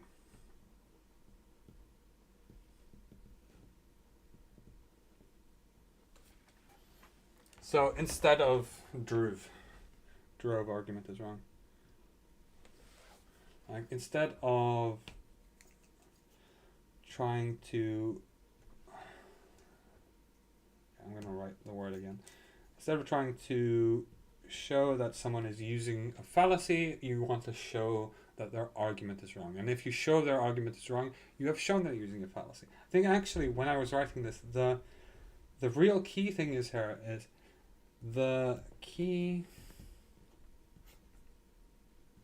even if you're wrong,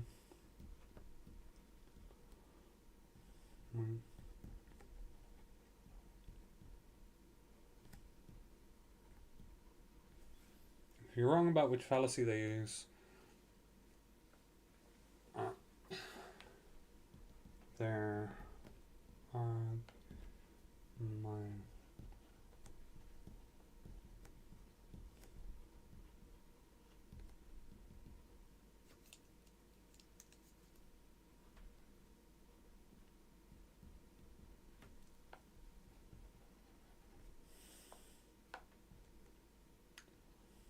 accusations of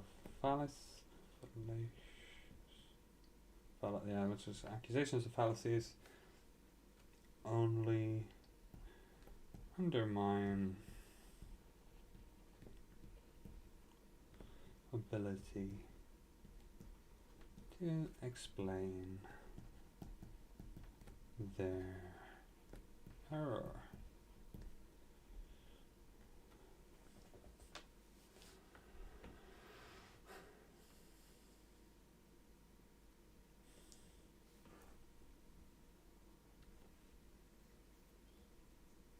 So yeah,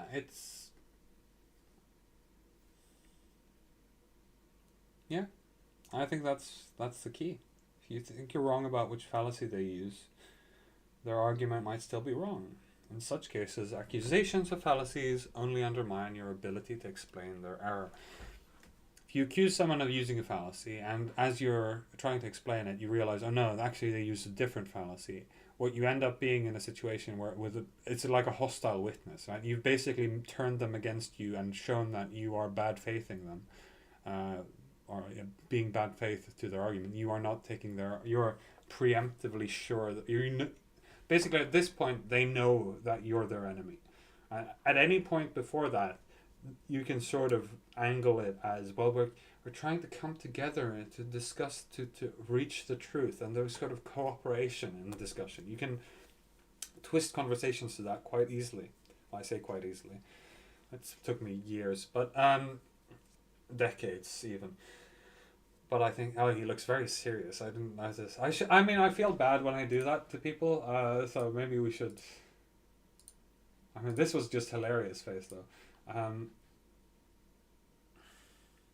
Yeah. Let's keep it there. It's funnier.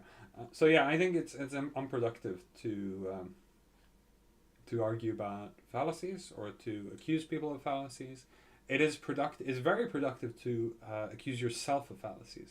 Like if you're like, is that an ad hominem argument? Am I just making an appeal to emotion? Am I strawmanning their position? These are things you should constantly check for yourself.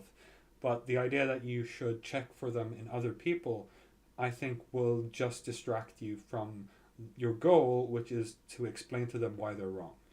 And actually pointing out which fallacies they use, I don't think that gains you enough in the cases where you're right compared to how much you lose in the cases where you're wrong about which fallacy they're using. Cool. Should I go back and... Yeah. I'm realizing that I probably have to edit what I've been, my chatting here. Because I feel like there's... A lot of what I'm realizing when I'm writing here is I'm getting sort of the catharsis of writing by talking to a camera. And in doing so...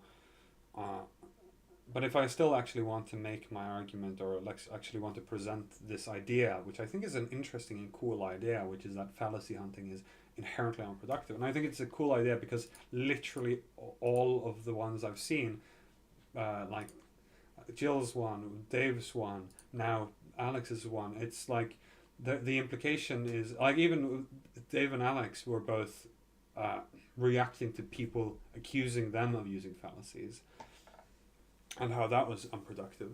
So they're sort of almost on my side, but they're still sort of holding out a little bit, as clinging to this. I feels like clinging to this idea that fallacies might be useful, but I think that actually they have very clear and good evidence that fallacies are not a useful tool in discussion. In order to understand each other's positions, it is just an unproductive distraction. So, or in order to actually come to a better conclusion, it's just an unproductive distraction. In order to understand your opponent's position, it's just an unproductive distraction. There is very few conditions. I struggle to, as someone who has now spent their entire time trying to imagine the logic of people, or the justifications people use when they use fallacies, I would argue that actually we have reason to believe that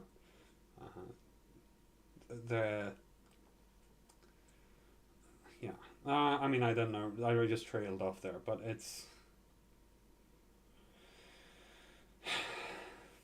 We don't want to accuse people of using fallacies because it doesn't help our argument. It doesn't help us prove their argument wrong by accusing them. It might help us if we're like trying to figure out where our disagreement is, but that's the point there. You're trying to figure out where your disagreement is.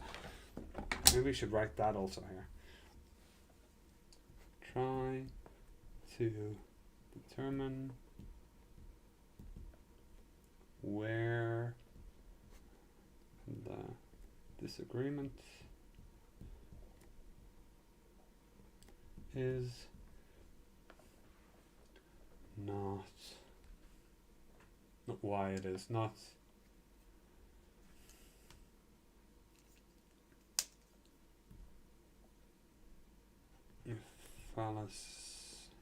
thinking about fallacies help.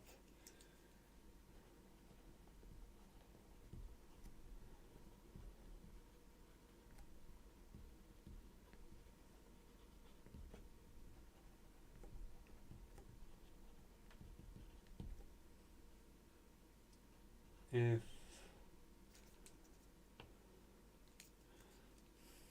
but accusing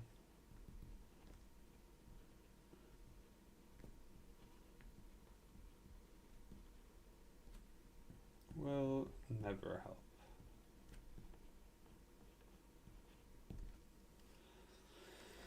Because we're just restating your opinion. You're just restating the difference of opinion. By stating you're using a fallacy, you are stating...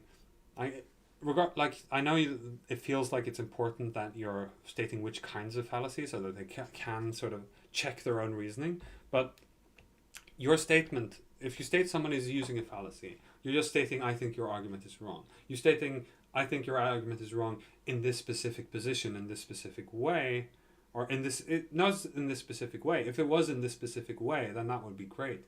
But you're in this general way. You're stating, I think your argument is wrong generally because of the way you phrased it. And that's just a really unproductive way to talk to other people. So how do we do that? How do we write about... Because this should be my introduction, and then I should sort of go into the categories I write, because I think this is sort of the justification for a lot of fallacies, as you can see, is the idea we gain social information. We want to know a lot of the ways we know things is based on social information. It's based on sort of trusting various sources rather than sort of genuinely or understanding and knowing things directly. We have to, like, that's why appeals to authority, which is why I was so fascinated when I heard both Dave and Jill make this mistake, which I was kind of curious if Alex was going to get to. I think that they drastically misunderstand the appeal to authority, because in this modern world we have to justify some degree of appeal to authority. We have to justify some application of expertise. So there are some people who know more about a subject than other people, and this is a useful thing to sort of keep in mind. But in the logical sense, in the argumentative sense, the fact that an authority says this is how molecules work, in the context of Dave's video about how chemists say that this is how molecules work, doesn't mean that that's actually how molecules work. That just means that that is how most people think molecules work. And in the same way, well, if everyone thought the world was flat, would you think the world was flat? No. In the same way, even though every chemist thinks something, every chemist could be wrong. It's not entirely unlikely even. It's very unlikely, but it's not logically sound to appeal to these kinds of statistical principles. So essentially saying, well, this is my evidence for believing what I do, and that goes over to the next one. The main problem here is that induction doesn't necessarily lead logically from one thing to another. Whatever statement you have made, whatever model you have, like I said, it can be disproven with the next piece of evidence. Right? You just need one more piece of evidence to disprove the model you have. And so the problem with induction is that it can never lead logically, it can never be deductively valid.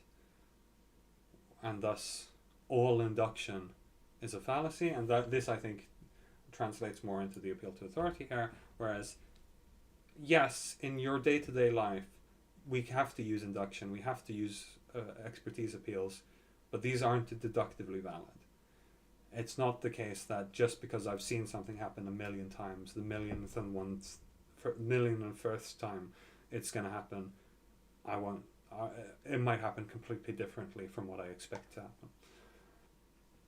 Like maybe if I have like a randomness, like there's this random.org, you can roll a dice, generate a random number, and then after 100 billion clicks, maybe what happens is there's a programming error, like a Stack Overflow error that makes it go into -1, and then like you randomly generate a number from 0 to 100, and suddenly you get a -1. Even if I've seen it happen a billion times before, I've gotten between 0 and 100 every single time, the possibility is still there that I could get a -1 the next time. And so induction is not deductively valid, and therefore the sort of stringent logical necessity of we apply to ourselves when we think about things in terms of fallacies is just unproductive, because it's not how we think about knowledge in the real world at all. And it's not how we should engage with knowledge, or not how we should engage with the idea of having at least useful understandings of things. So even though it does not, and like in a very principled way, science does not prove anything. Like it doesn't logically prove anything. It provides evidence for things, and the preponderance of evidence leads us to one thing. It doesn't demonstrate it. It's like the difference in mathematics between a conjecture and a theorem. A conjecture has been shown to be true very many times, but a theorem has been proven to be true for all cases. And for logic to be deductively valid, it has to be proven to be true for all cases. But inductively valid logic can just be, well, it's probably more likely than not. But that's the conjecture. For all the times we've seen it happen, it's been valid. And also there have been, as it happens with the appeals to authority, even appeals to experts, even appeals to scientific consensus, as in the case with Dave, has been mistaken in the past. It just so happens that the scientific consensus tends to be the best explanation we have at the time. I think, like I mentioned, I mentioned it yesterday, the search for the expansion of the universe, the redshift, that was something which was, so the scientific consensus was that there was a static universe, but that turned out to be false. A static and infinite universe, and that turned out to be false. But that's the scientific consensus of all the astrophysicists who have studied it. Well, so what?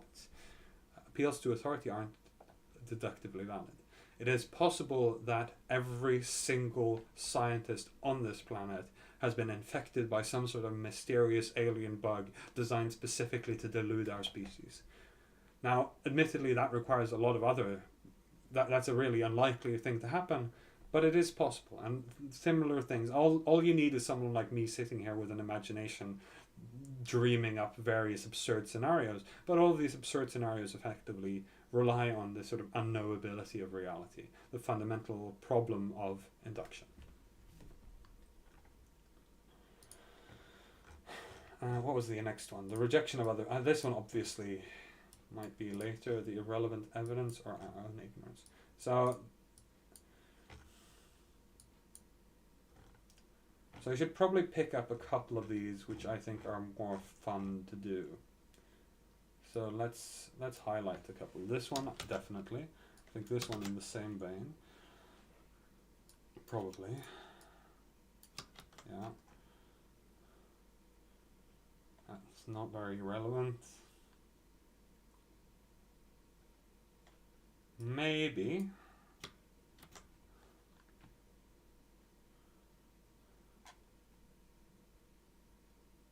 I kind of like the courtier's reply. I feel like I'm gonna add it just for definitely accomplishment, because that one I feel very much goes into an appeal to authority. We can slab the... yeah, I like the ad populum as well, because then I can use the XKCD comic. Hasty generalization, definitely doing that. That's like the definition of it. Special pleading, that's useful. Composition and division fallacies, I think also. Appeal to ignorance, that's definitely one.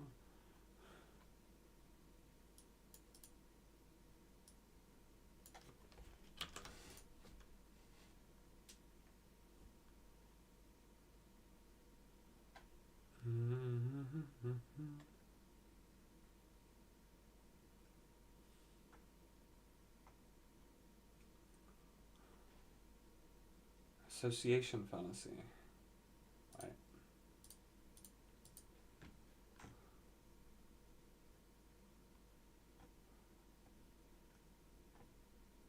There we go. Association fallacy. It's the fallacy that asserts that... okay, yeah. Yeah, we could do it. I'll add a little bit. Circular reasoning. No, let's not do the rejections first. That's a good one, because that's a perfect example of that. Appeals to emotion, I think that's important. I think that one's fun, so we'll include that. Appeal to tradition, I definitely want to include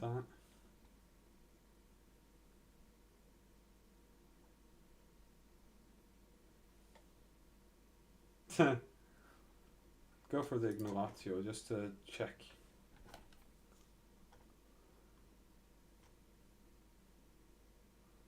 I thought it was at the end there, yeah. Ignoratio elenchi.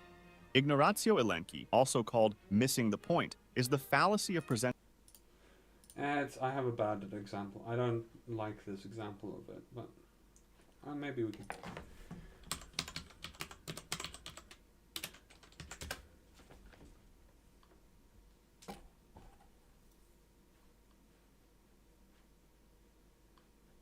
I would argue that this is called a straw man, but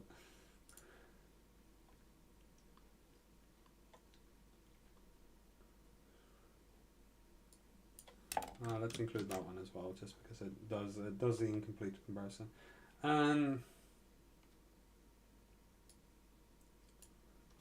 That one, that one.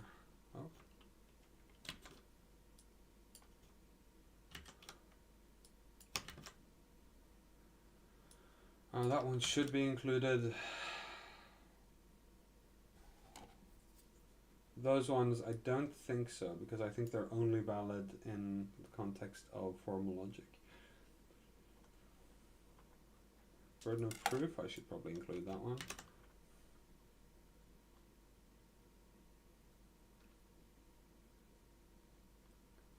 That one is definitely getting included.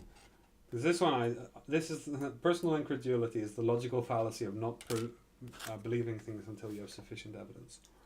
And I think that's actually a perfect example of why fallacies are annoying a lot. Yeah, so that's what I'm looking for. I'm looking for those kinds of examples.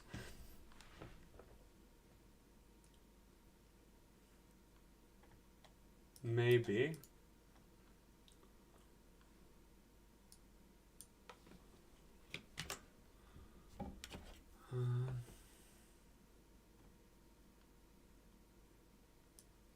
I think we have slippery slope further up. I believe I moved it.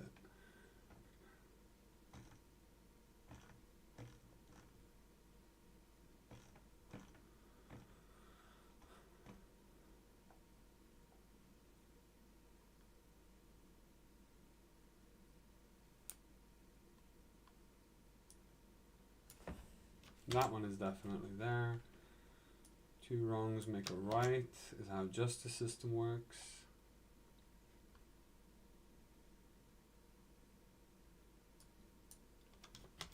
Let's do vacuous truth probably as well. So the rejection, oh, that one I definitely want to include.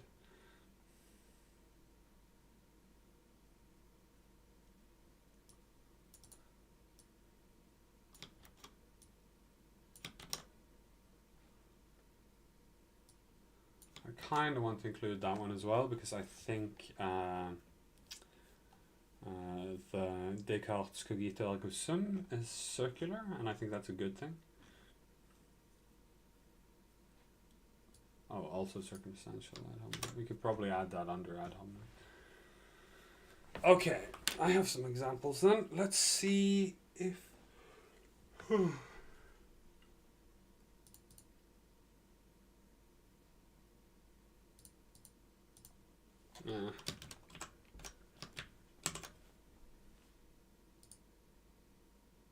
No, I don't want to. Yes, fair enough.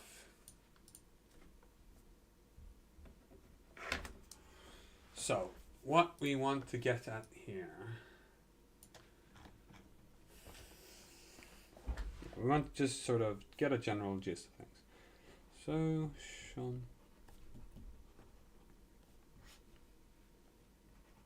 ad hom, tu quoque,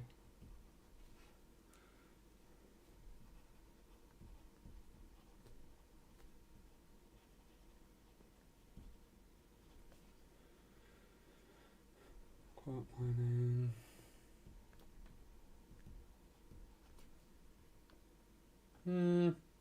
Maybe not quote mining actually.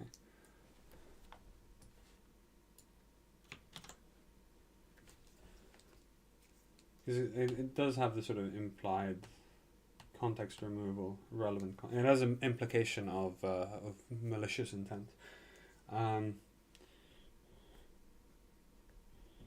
Circumstantial.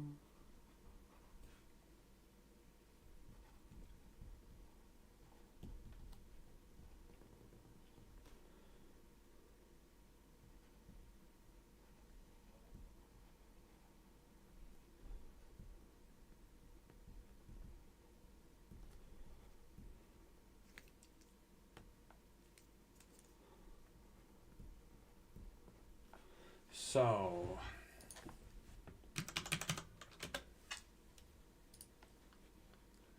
this is the point here, and I think that's a good place to start.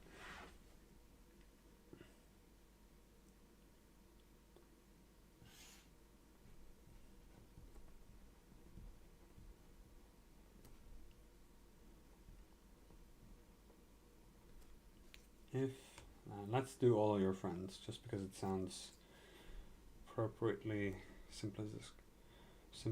All your friends jump off a bridge. Would you?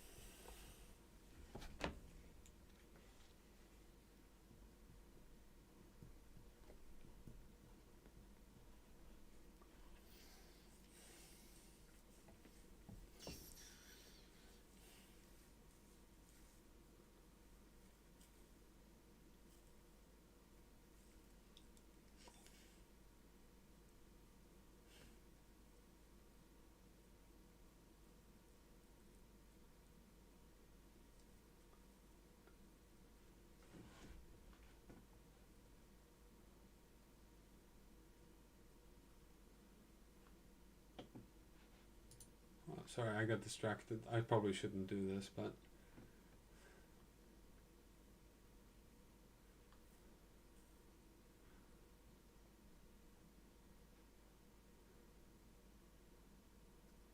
Okay, so time is moving. Okay, I see.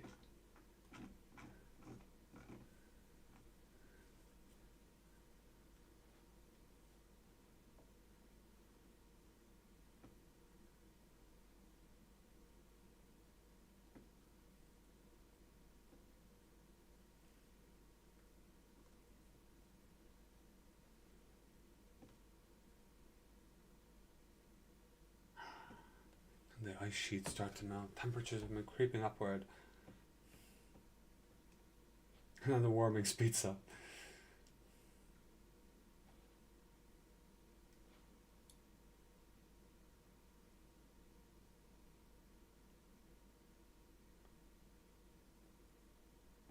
Interesting. What is now France? Human paint murals on the walls.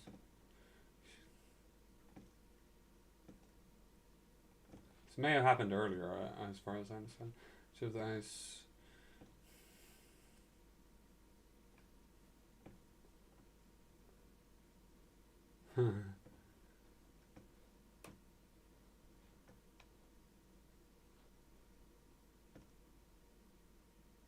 The Younger Dryas.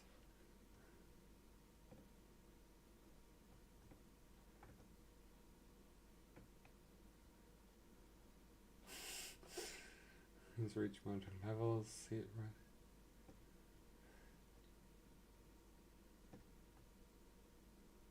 Holocene climate optimum. 7,000. Yeah, no, 10,000 years ago. Gotcha. Final collapse of the North American ice sheet leaves rapids. Yeah, this is I wrote about this when Graham Hancock made his ancient apocalypse thing. I kind of because I feel like from this we know that humans lived in cities next to the water that were flooded over the course of a few thousand years, admittedly, but it's the rising sea. I remember calculating it at the slow pace of rising sea level. It was about half a meter per. You would have experienced half a meter. Sorry, in the course. You'd have experienced a meter in the course of your life, so about 3 feet.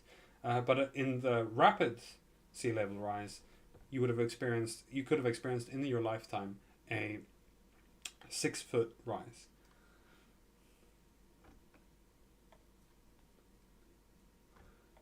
This is where Britain was cut off.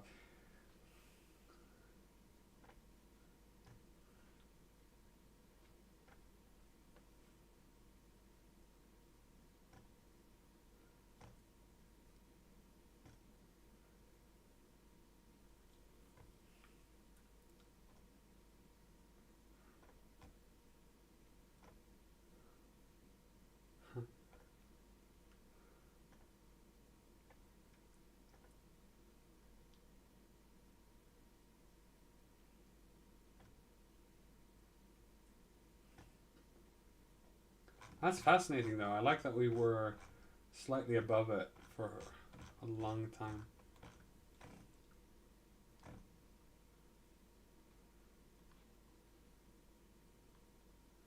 Okay.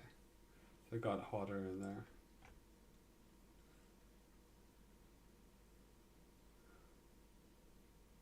Little ice age in Europe again.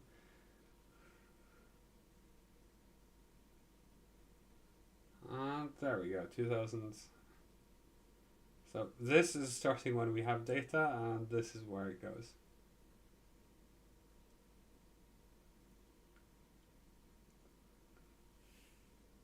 It kind of depends a little bit on the feedback loop, but I love those. Okay, back to the idea. Yeah, so social info.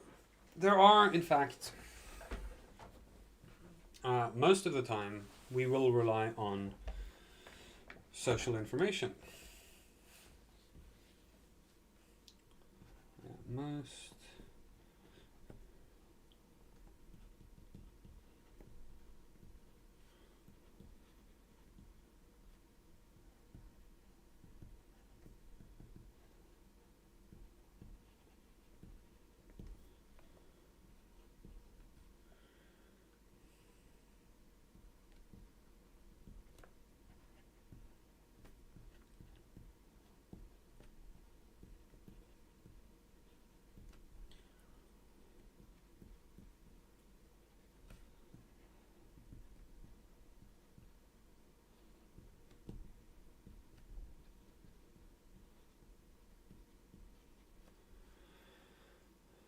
No, go scroll up. Oh, there we go. But because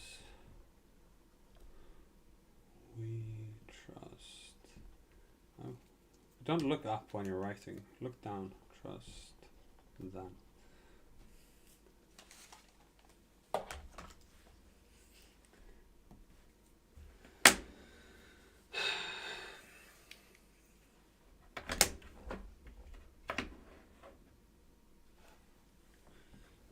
You might appeal to experts.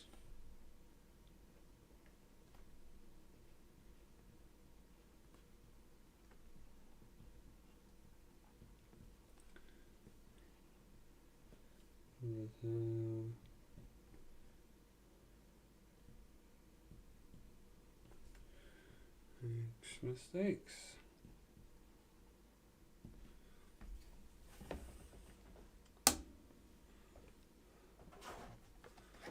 So the problem with fallacy hunting is that fallacies only search for things that are deductively valid.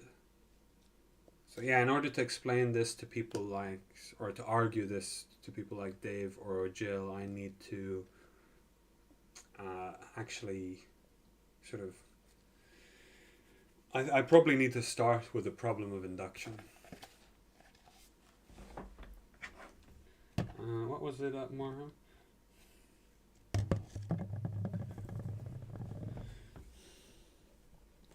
Obviously.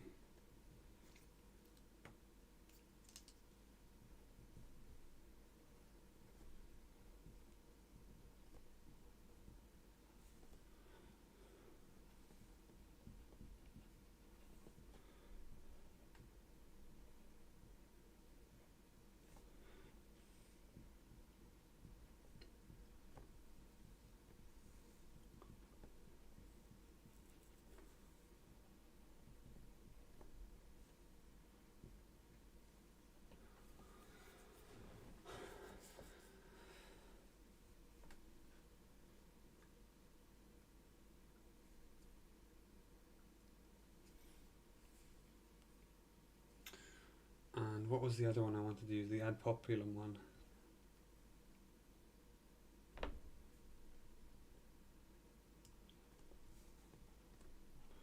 Trust in the wisdom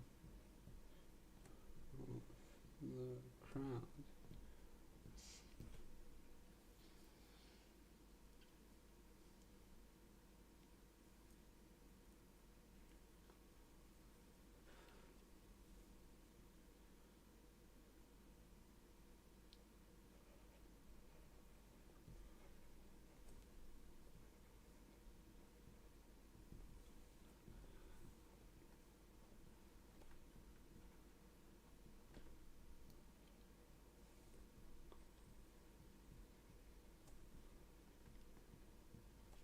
Using the fallacy of the thought, terminating cliche.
So now we want, yes, the problem of induction.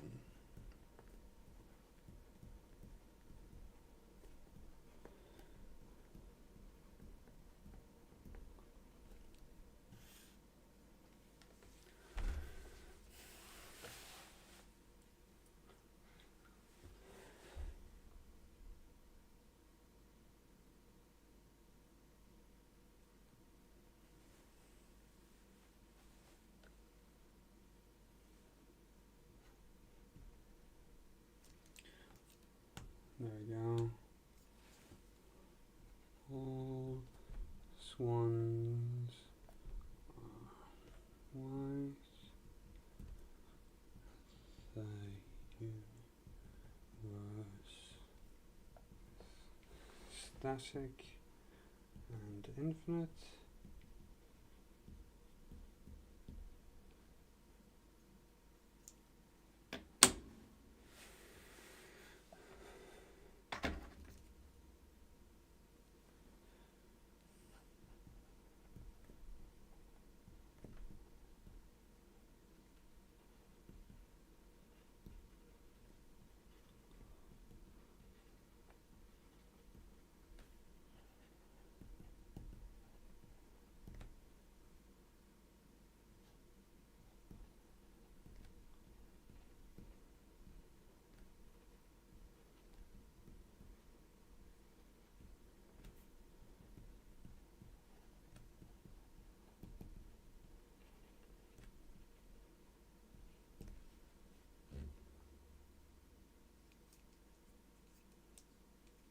It's not.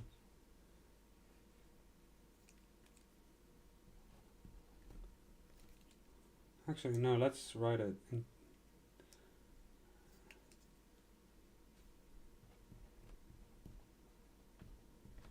Induction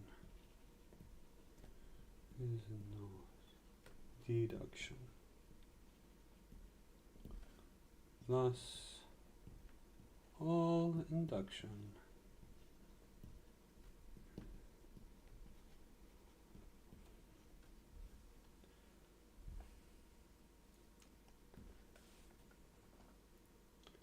all science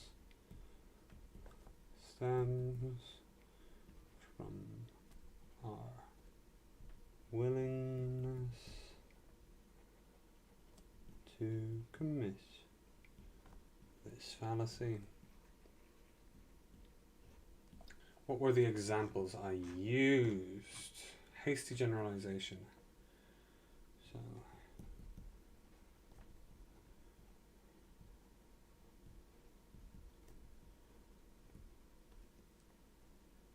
special pleading.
I want to buy more soda tomorrow. I noticed I'm all out, so I have to do some magic to get that to work. Let's just check my bank account and hope it's magically gone up. That's one of those fun things to do, right? Just magically hope that it's changed. Yep, nope, no change. Fun times.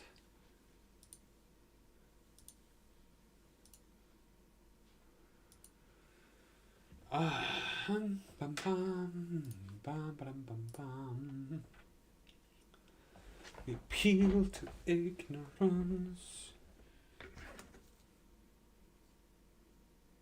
Oh, and the association fallacy.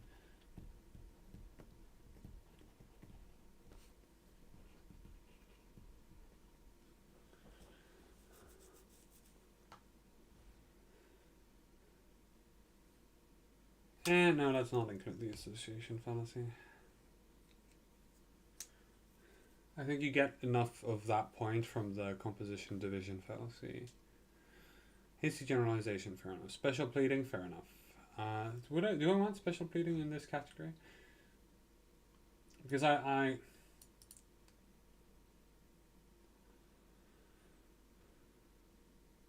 don't think it belongs in the problem of induction, but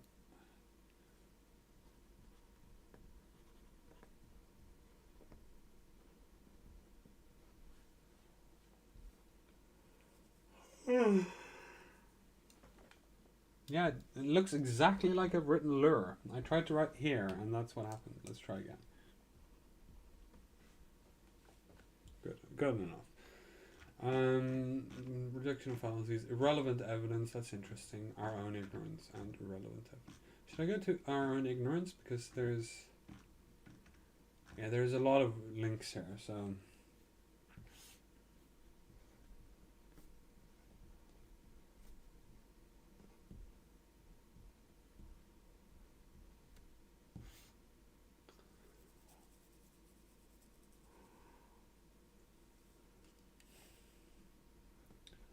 Loaded question.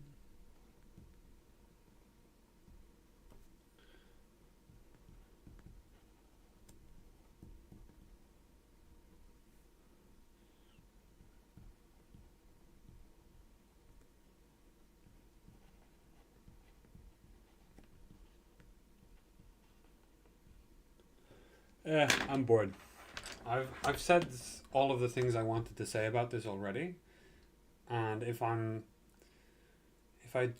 smart, instead of trying to write this out into an essay, because honestly, the goal is to condense it as much as possible, not to expand it as much as possible, not to expand it with examples as much as possible. You just want to take all of this information I've gathered through the 2 days I've been doing this and sort of condense it. But I mean, I've already talked about said all the things I wanted to say, so if I'm smart, I'll instead go through these 2 days of video files and sort of pick out the clips where I think I say things that are the most interesting and the most relevant, which of course would require an enormous amount of time. I see. So that's why I can't stream 10 hours a day, because then I don't have time to look through it all.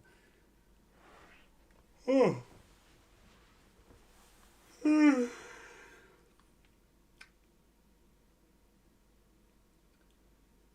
maybe we should do... Yeah, I think maybe we should do it. Feel satisfied with this being a good day.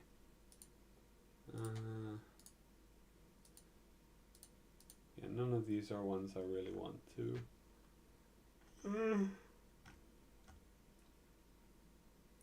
Yeah, I don't think it is. It's not bedtime, but it's definitely.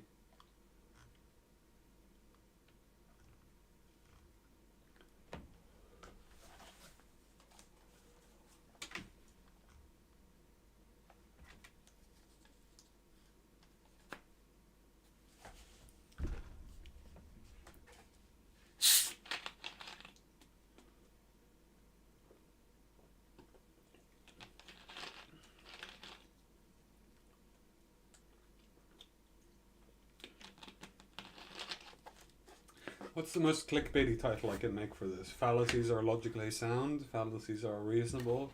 Use fallacies more. Yeah, use fallacies more. That's a good one.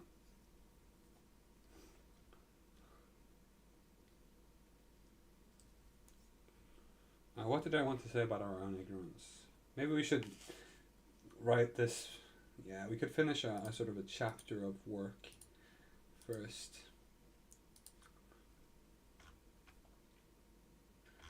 So, by our own ignorance, what I'm talking about is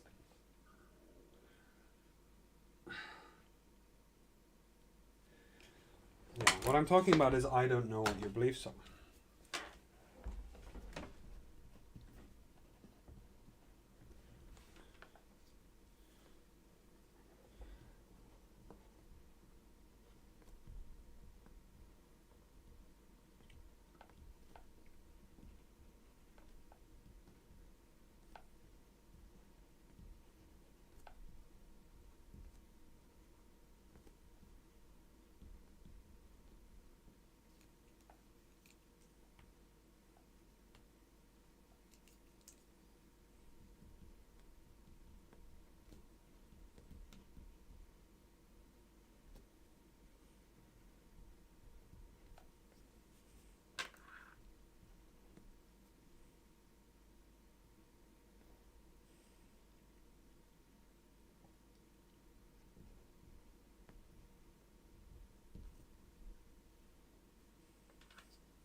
I genuinely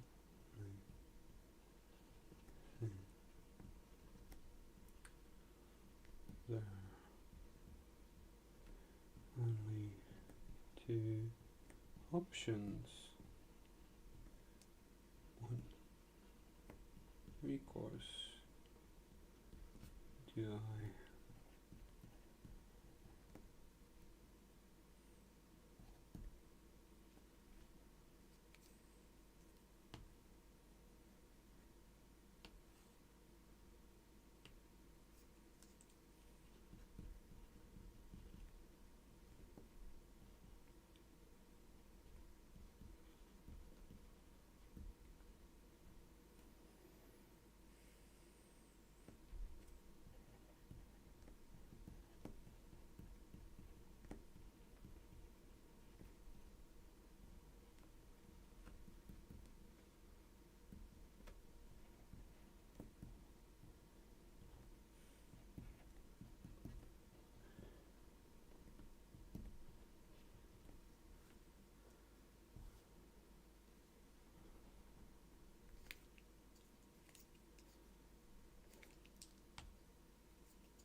think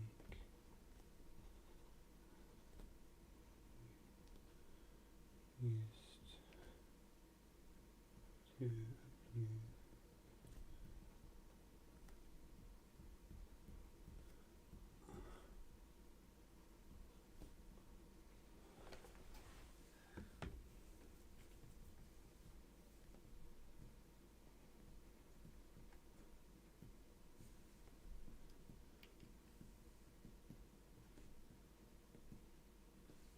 This is interesting.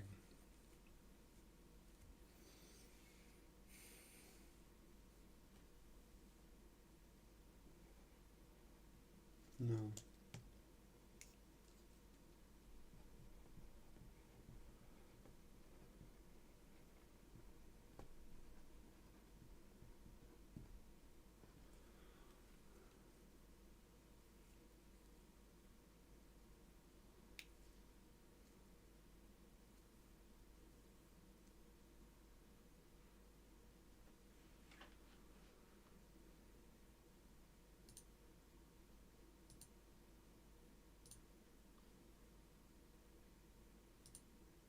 Huh.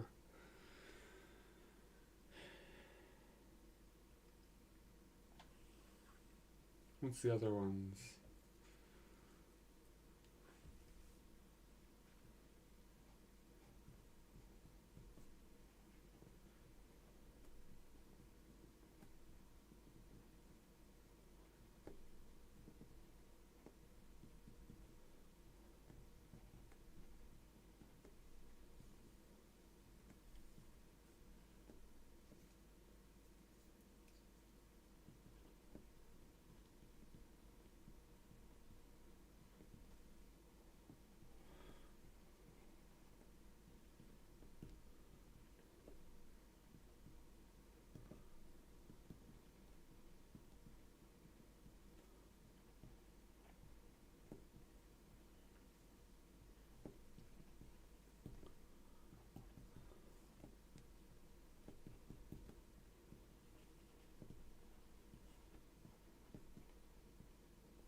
Say how wrong I am is probably more, because even though it's funnier to say how stupid I am, I think how wrong I am before you tell.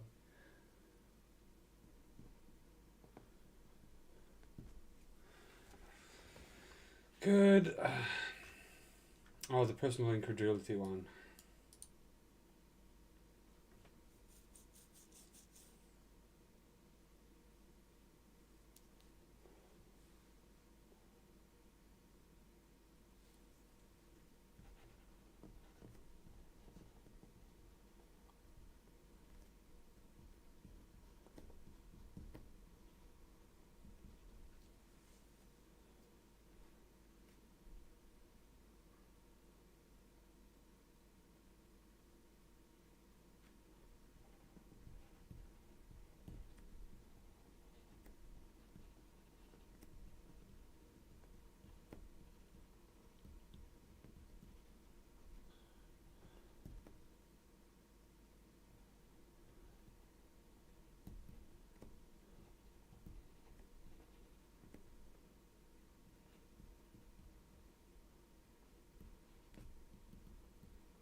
Fascinating. It is actually very,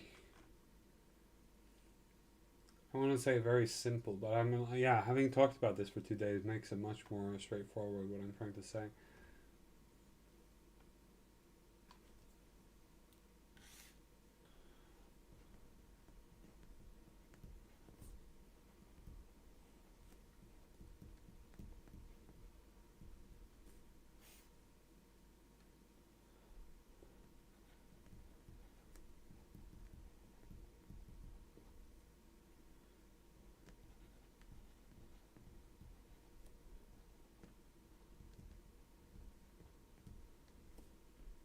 Fallacies and how to use them.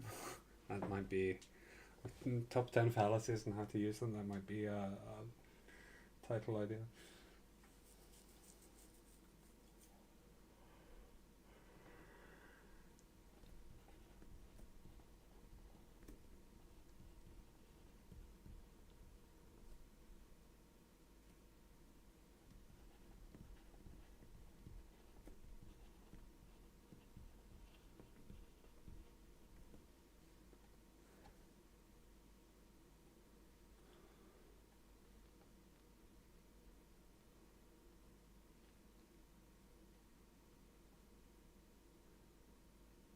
because I've made jokes of the kind, no true Scotsman.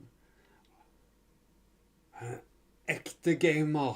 Oh, sorry, I've said it in Norwegian. A real gamer wouldn't need blah blah blah. And you just keep going and making it more and more absurd. It's fucking hilarious. So I'm feel very much like somebody was messing with you.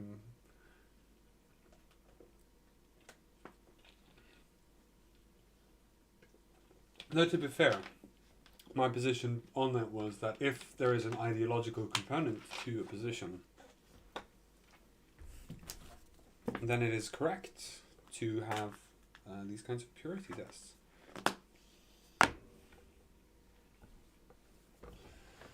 Appeal to tradition and a faulty analogy.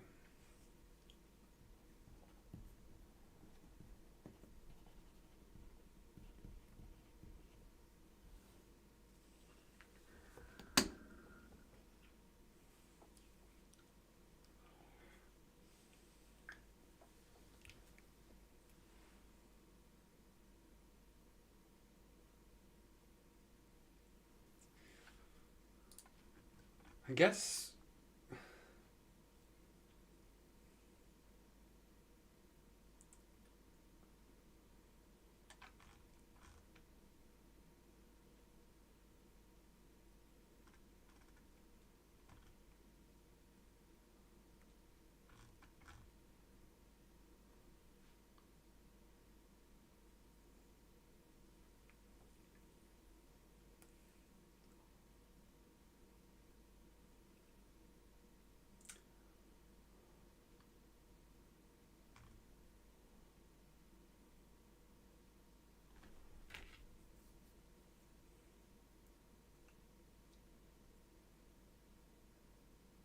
clearly I'm trying to position myself. Imagine, because I've been saying like Dave and Jill are like, and now as I say here, the faulty appeal to authority fallacy. I get the impression that a lot of people actually genuinely don't think that an appeal to authority is a fallacy.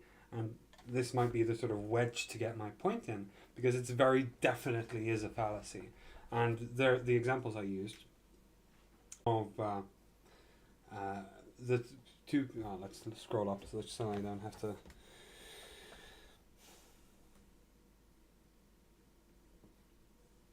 Yeah, all swans are white and the universe is static and infinite. We have, these are appeals to authority, that appeals to scientific consensus even, that were false. False, it clearly does not follow from the fact that the authority says something, or even the preponderance of the scientific consensus says something. It does not follow from the consensus opinion that that opinion is true. As in the cases where all swans are white. That was the consensus opinion, and it turned out to not to be true. The expert opinion on the type of universe we lived in said that we lived in a static and infinite universe. That turned out not to be true. Essentially, it does not logically follow from what we believe to be true to, or for what an authority tells us to what is actually true. Therefore, it is logically invalid, and therefore it falls under the induction problem. Okay, irrelevant evidence.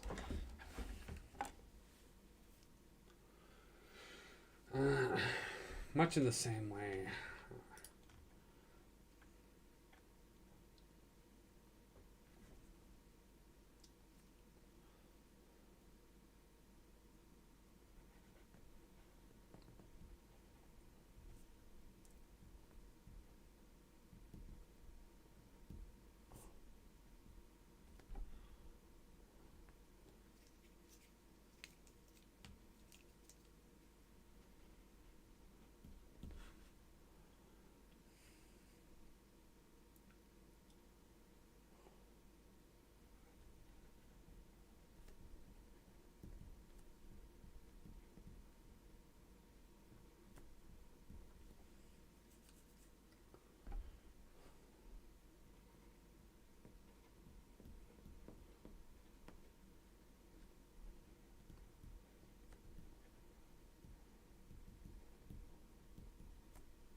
that one, that's that one.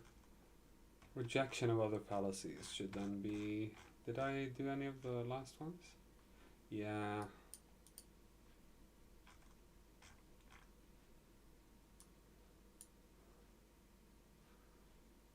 I wanted that one at the end, just because it...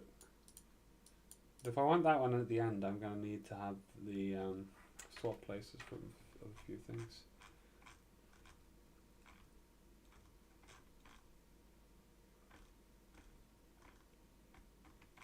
Oh, it's going to be at the end of rejection of other fallacies, of course. Of course it is.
That's close enough. Continuum. There's only one U there, but nobody can read my handwriting anyway, so who cares? And the definist fallacy. I would call it definitionist.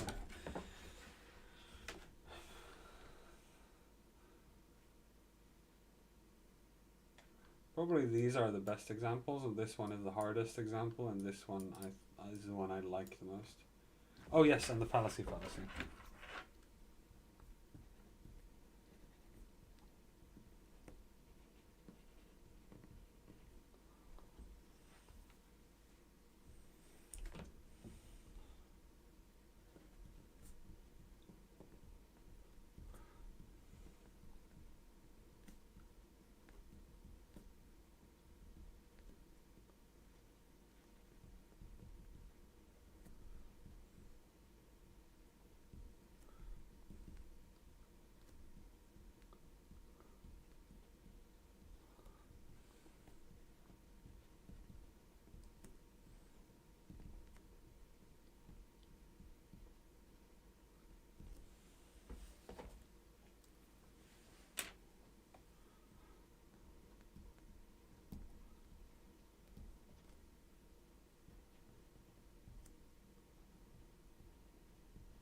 Oh, I just had a sort of epiphany moment. This is what I've been spending my whole life on. Since I was 15, since I read the book, Why People Believe Weird Things. This is my magnum opus. Not all of the other shit I've been doing, not all of the stories I've been writing. This is it. Me explaining everything I know about how easily it is to make reasoning go bad.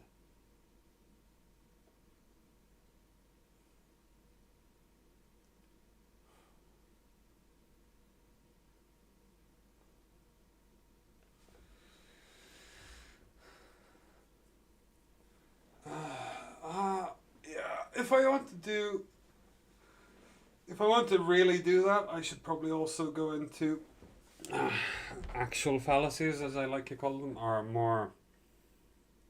more examples of reasoning going bad. But it's like, I think the most useful thing for people to think about is how comfortable is this belief? How how attached am I to this belief? Because if it's an uncomfortable belief, it's more likely that you have it for good reasons. So if you have an uncomfortable, or if you have a very comfortable belief, you need to put a little bit more effort in to make sure that you're not just believing it because it's a convenient truth, or a convenient lie, or comforting lie. Because comforting lies are by far the most commonplace of logical errors, and it's not actually about logical errors, it's just about not thinking about things. Most of the time when people think about things, they commit all of these logical fallacies, but these are useful ways of understanding the world, or useful tricks, useful shortcuts. They're annoying in arguments, sure, but I wouldn't reject the idea that people can correctly use these.